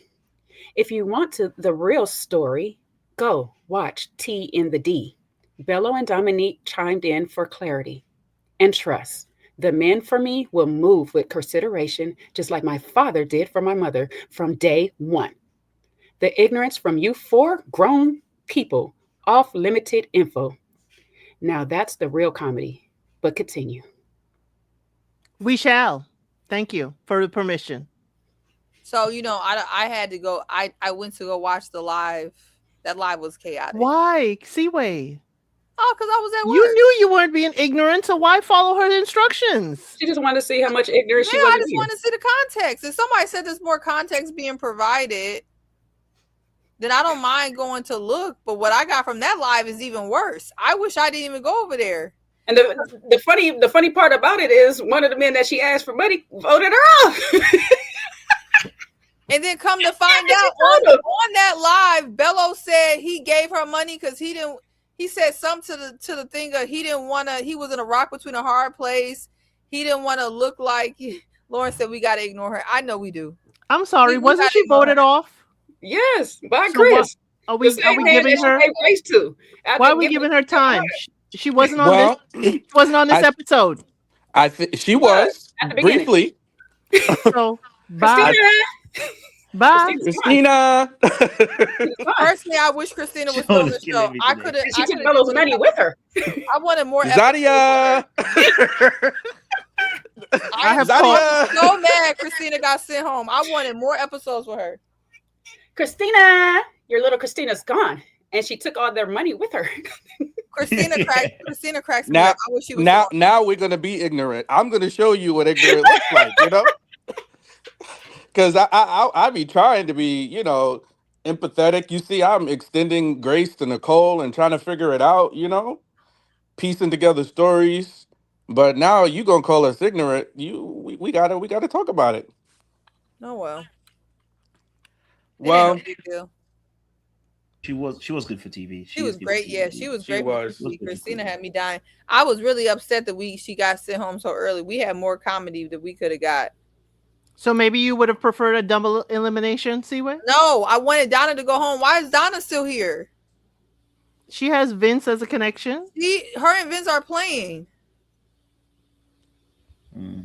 Yeah, for the love of Ina. Like, we do need it for the love of Ina spinoff. I will watch that. Well, let's see what the reunion brings. Ask Lauren if they shot the reunion yet, because I wonder if she was in rare form at the reunion also. For the love of Ina, everybody gonna have to have a Cash App account. Yeah, get the Cash App ready. Get the cash ready. You ain't wasting her time.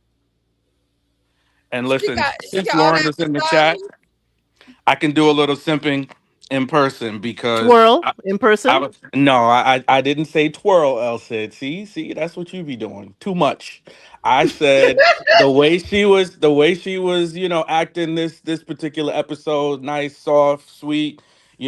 I might have given her a spin. In the beginning, I was pissed off at the spins, but you talk to me nice like that, you get a little spin out of me. I do a little. Sean go shoot his shot. No. Exactly. Guys, I'm in my single stage. See, now he's letting her know he is single. Focused on me. I'm not trying to shoot my shot. I'm just giving her a compliment. There's nothing wrong with that. She's asking you, can she get a massage? She was looking good. I mean, now he'll give you a massage. That can Lauren, do you be want the arranged. massage from him, or do you want the Cash App for the massage? El said, "Are you helping, or are you throwing salt in my game here?" Plenty of salt, bro. Because no money was even discussed. Right. You over here trying to add a. Why are you adding? He's trying to give the massage personally with his local clarity on the side of the massage bed. It's called clarity.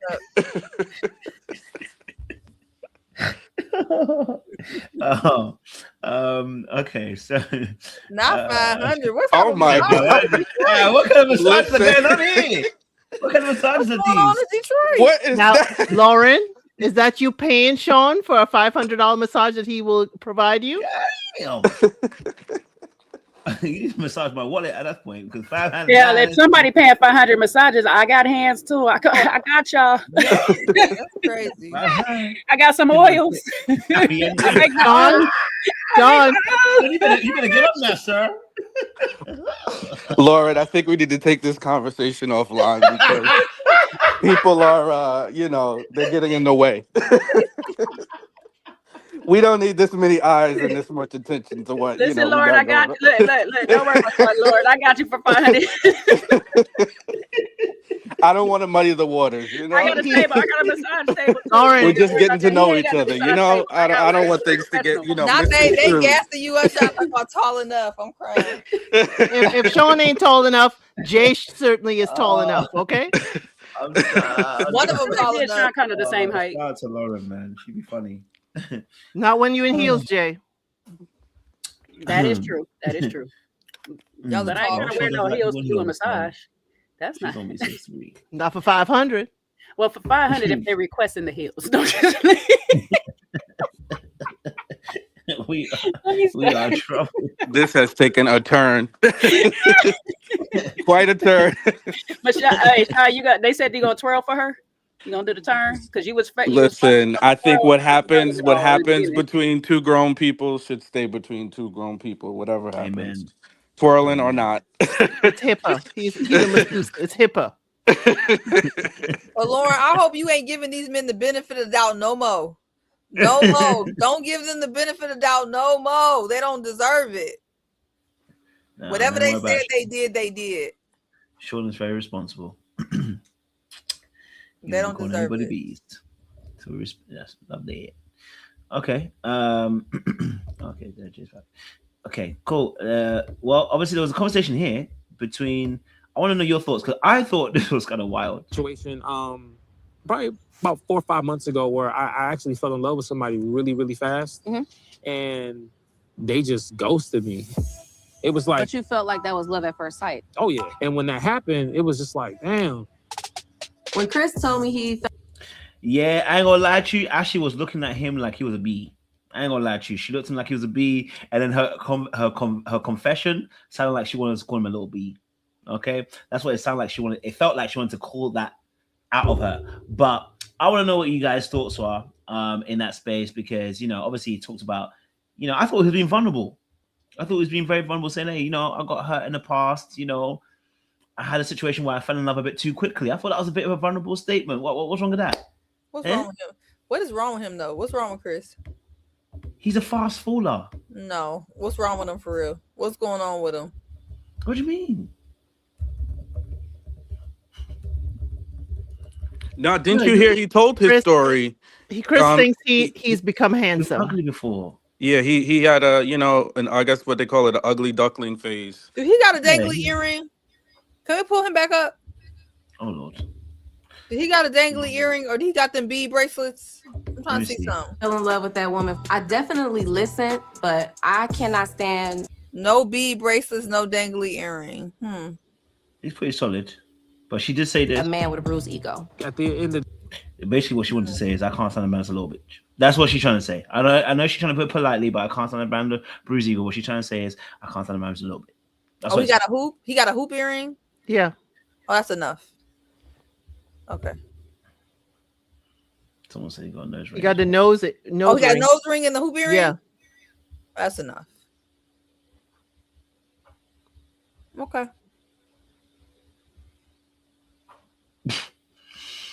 What's our thoughts? Why does he fall in love so fast? That's the question. What does he fall in love? He's sounding like Nicole in this scenario. Because the young lady ghosted him. Why would she run and ghost him? And how long was this relationship, this encounter? And then when did you see Donna? Okay, this is why I need Donna here. I'll campaign for Donna's thing. When he said, all this happened And then when I became handsome, it increased my confidence. Donna's keeping her face still when he said he became handsome gave me life. Because you saw her flinch just a little bit. Like, ooh, okay, handsome where? But you know what? I can't show it. That's what it gave to me. But hey, he was telling her, and Ashley looks like she wanted to run for her car and not have anything. If she could have called the ladies to vote him off now, she would have. But yes, he was being vulnerable. It's the way he told his story. He was ghosted by someone he just didn't know. He could have said he gave the relationship his all. It's just the way he told the story. It made it seem like that woman was running from him. It could be the editing. It could be the chop and slice. But it was given, maybe I need to ghost you too. That's what it was given.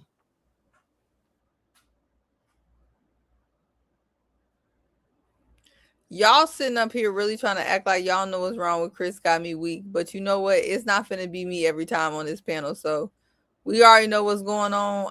It's not finna be me every time. Y'all can keep acting like y'all don't know what's wrong. It is what it is. God bless him. I hope he finds his match. Chris told y'all what was wrong with him. He wasn't getting no play in the back of the day, and now he's clinging on to everything that he can. Exactly, Jay. That's exactly what it is. But I do hope he finds his match one day. Well, he's gonna have to be quiet and let somebody else talk, and not just be filling in the air. Like sometimes you don't have to just be talking, because he's not necessarily. I know he said he learned this art of talking so he can get women, but sir, you're not talking about anything.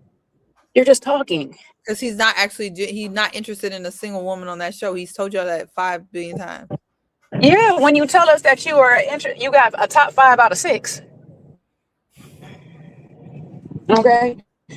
On top of that, I'm pretty sure the lady left because she couldn't get a word in. She probably was trying to tell him she was gonna leave, but he probably didn't let her get a chance to say anything. I don't know. Chris is a male Donna to me. No, it's beyond that. No, because he do the same thing in the conversations. He just he sit there like he went to Donna and was just like, so what the other people thinking? But he has his own agenda. It's not to get to know anybody. It's just to find out how he stands in their eyes.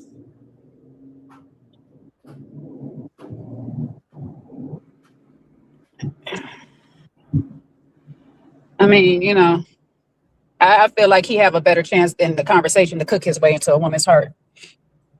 The way he was molesting her. I shouldn't say that out loud. Never mind.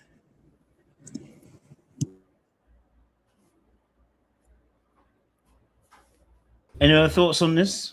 I just would say I wish he, like the worst thing you could do is be a self-proclaimed XYZ and then you prove that to not be the case. So at the very least, what I would say before you go touting a skill that you say you have, make sure you possess it first. You know what I'm saying? Like, it's better to underpromise and overdeliver than overpromise and underdeliver. That's how I always operate from that. I'd rather surprise you than tell you a whole bunch of nothing and then, a whole bunch of nothings and then it's really nothing. So, I think Chris just has to learn communication isn't talking, and so many people miss that message. They say, oh, I'm a good communicator. No, you're a good talker.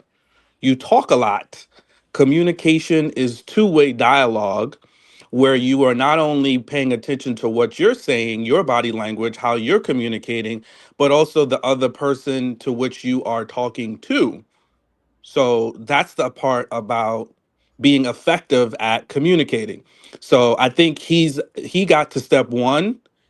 The 100 level college course, he needs to get to the next step, the 200 course, which is learning to listen, learning to pay attention to cues of the person that you're talking to, asking questions, engaging them, and not just telling your story, because he told us a good story about, his childhood, his growth, how he evolved and developed and came into himself. But none of that was engaging and to the other person, you know what I mean? Like, I just feel like I wish he would have engage with the women better and differently.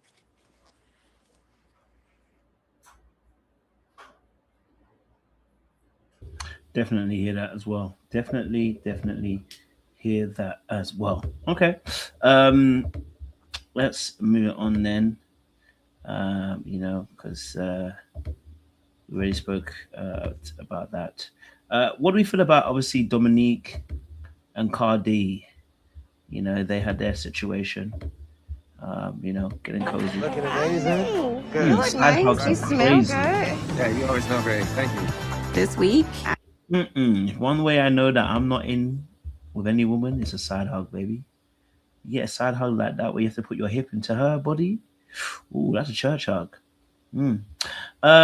What's your thoughts on Cardi and Dominique? You know what I mean? Like, is it a match made in heaven? Is this something that can grow to be something beautiful? How do we see Dominique and Cardi?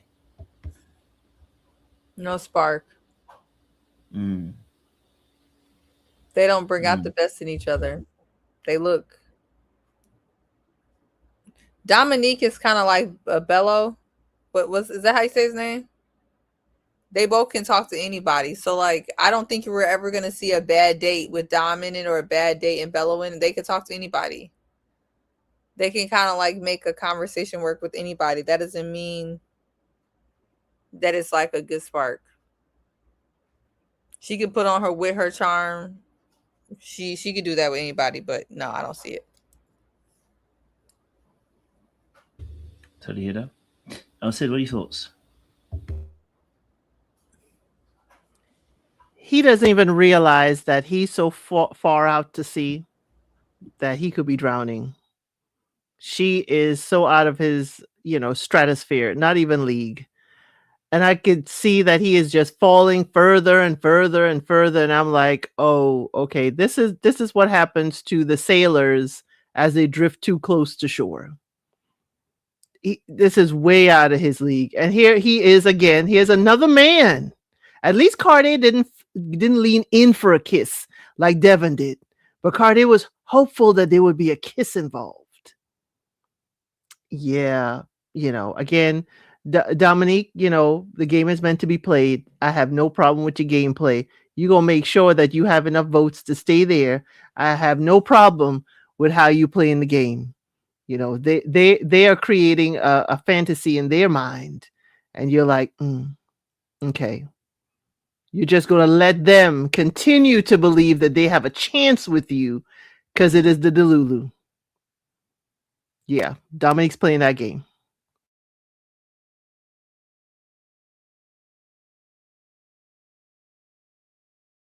Jay, go for it.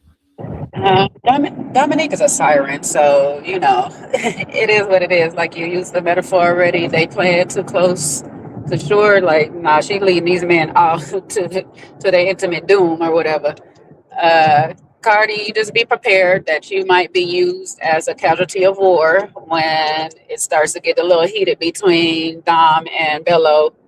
And who was his other match? Was it Ashley? Or whatnot? Was it Ashley he got in his back pocket or whatever? Ashanti. Ashanti. One of the other ladies. Well, he got a few to pick from, whatever and stuff. So she might end up using Cardi as a little pond in the get back at Bello scheme. However, it could backfire on her. We still haven't seen the Cardi experience yet. He might be holding it as a wild card. I don't know. So we shall see it going forth. But right now, I'm not reading too much into this. They just people to get votes to stay on the show right now, in my eyes. But yeah, we'll see.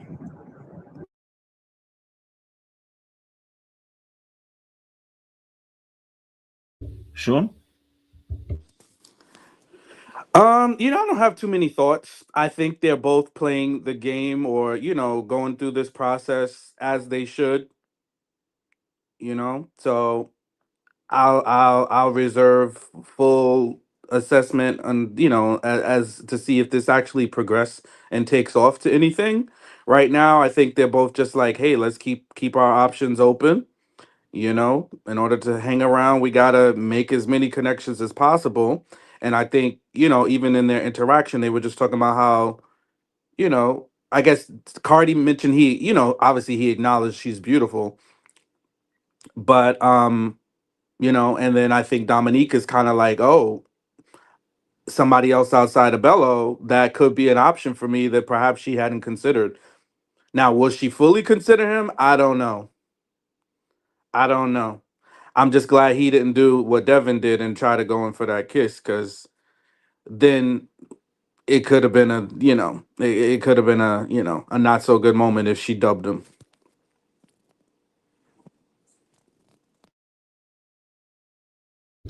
Understood. Okay. Well, Dominique's doing her thing and she's playing her game smoothly. I'm not mad at it. You know what I mean? At the end of the day, everybody's got to look after themselves. So if you want to become a paperweight, nothing I can do about that. Okay. All right. Just got to know how to handle yourselves as well. Okay. We've talked about, we talked about Darius and Thingy being not vulnerable, right, earlier on? We started off with them, right? We spoke about them? No? We spoke about Darius, Shannon. You spoke about it in your opening. Okay, we haven't spoke about it. Okay, cool. So obviously this conversation or the awesome foursome. Even now, it impacts me today. I admire Shannon because she's not afraid to be vulnerable. It speaks to her ability to communicate. And the awesome foursome had a conversation about their vulnerabilities, and they were talking. Three of them seemed to have done it, but the fourth one could not do it as well, which was Darius. He didn't seem to share. I want to know what your thoughts are on this conversation around vulnerability, and maybe why Darius couldn't share and why everyone else seemed to be okay with it. I want to know your thoughts. How do we see that conversation between the awesome foursome in that space? Let's go first. Well, since Elson's already open, since you already got your camera on. Darius failed. If that was all he said, based on what Lauren has said in her confessional, he failed. He was open at Shannon's party, very open about his mom. Is he tired of being open with these ladies? I don't know. Is he tired of being, yes. But the story you're going to tell is, since you were little, girls were fawning over you. So then when ladies are in public fawning over you as your girlfriend, they need to be prepared for people to be calling you King Darius out on these streets. Please. No. I applaud Shannon. She did share. And as I said, she shared something. It still was work related. I would like to know who Shannon is beyond work. And the one thing we did hear about was the roller skating where she went weekly with her dad.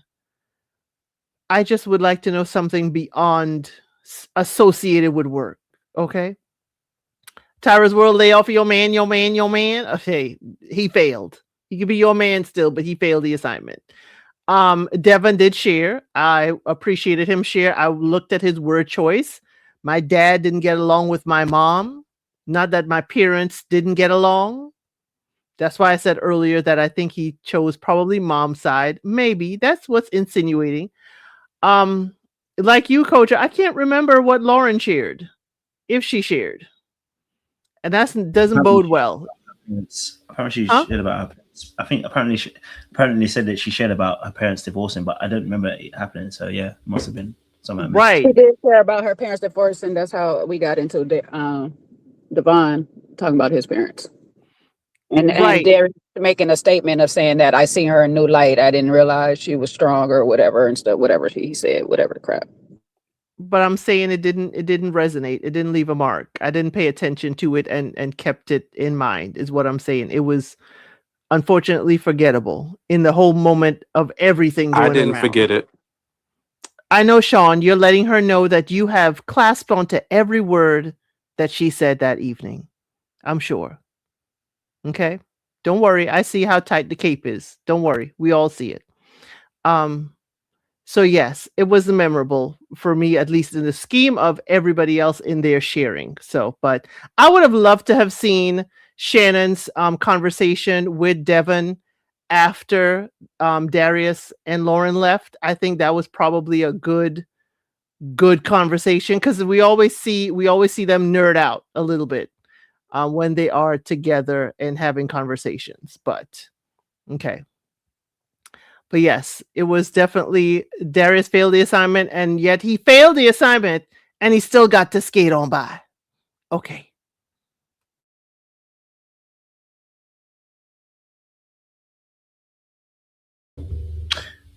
Siwe? Oh, yes, Siwe? I don't know if... I'm here, but I missed this part of the episode, so Okay. Well, no worries. We'll skip you. No worries at all. Jay? She might be driving. I know she might be driving, so might not be. Okay. Yeah, to be honest, I don't have much other than the fact that I feel like who led this? Is it Shannon? It was Shannon who led this group. Lauren. No. Well, who was the other girl that started with this Divine Ability? That was Shannon, right? That's the other girl in the group. Yeah, Shannon and Lauren are 2 girls in the group. That conversation. Okay. Shannon, I'm gonna need her to have a vulnerable moment that doesn't relate to work one time. Because when we started off, I mean, it was a very vulnerable moment. I'm not going to take it away from her. It was very much something that's obviously probably needed to her future partner, that they might be dealing with something when it comes to her and her mental state at times, bumping her head or whatever she did consciously to herself. But I need it to be something other than work, because her whole life seems to be wrapped in work right now. And Darius, I don't know what the hell that story was about. I don't know why we had to hear that story. I don't know. Lord Jesus. He gone home, so I ain't even going too much on that man at this point. Lauren and Devon's things wasn't as memorable to people because they were probably just as similar. They were both pretty much the same thing, watching their parents go through life and changes and have to navigate that.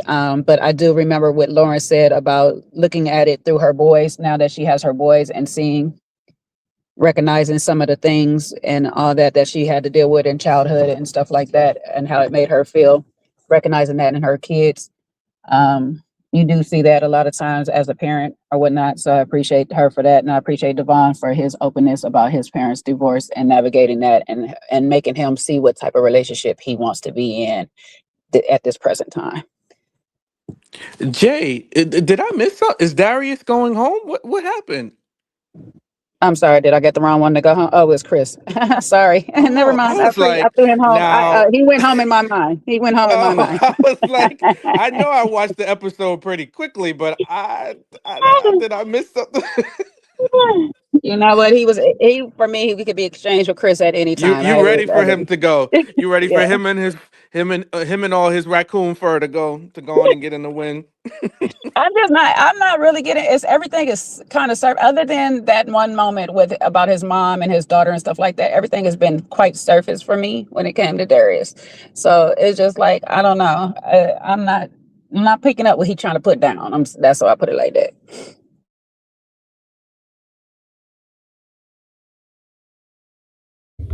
Sean? I don't have any like completely different thoughts on this particular scene. I think it was I like seeing different sides of people, with the exception of, unfortunately Darius missed the mark on this one, talking about somebody kissing his hand. I mean, that totally threw me. That whole sharing exchange, but as we all know, I definitely appreciated seeing the vulnerable side of Lauren and her sharing about who she is, and and as well for Shannon too. So yeah, that's all I got.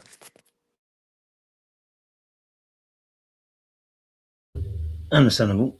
Understandable. That's all we got. Well, listen, our 3 hours are done. I know there might be 1 or 2 more things we haven't talked about, but our 3 hours are up. So we're going to stick to that time. Listen, audience, it's been wonderful. Sean, give us the benediction, because we out. Okay? All right? You know how people get when they in church too long. They start thinking about what meal they haven't cooked. Start running down what you got to do for the rest of the day, you know? And Kojo, you running a strict program these days. You're like, look, we wrapping this up, come the 3 hour mark, to bring this to a close. So I respect it. Listen, I think this was an okay episode. You know, I think that the people that needed to go went. You know, Christina, hopefully if you're watching, don't we just gotta clap back a little bit. You know what I'm saying? Because we try to do our best to break things down and give different perspectives. And we do try not to be ignorant over here. You know, that is our goal. So hopefully this review was less ignorant from your opinion and your perspective. But what we shouldn't be ignorant in is in our relationships, right? We should have full knowledge and full understanding of one another. And I think this episode showed us what vulnerability should and shouldn't look like. We had some people that were open and vulnerable with themselves, and some other people that still have walls. And we are definitely in 2025 not tearing down anybody's walls. You should be guarded to an extent, but not with walls a mile high. You know, be open to talking about the things. Communication is something else we learned. It is a two-way street. It's not just about talking. It is about an even exchange of ideas between two people, and that's what makes for healthy communication and relationships. Back to you, Coach.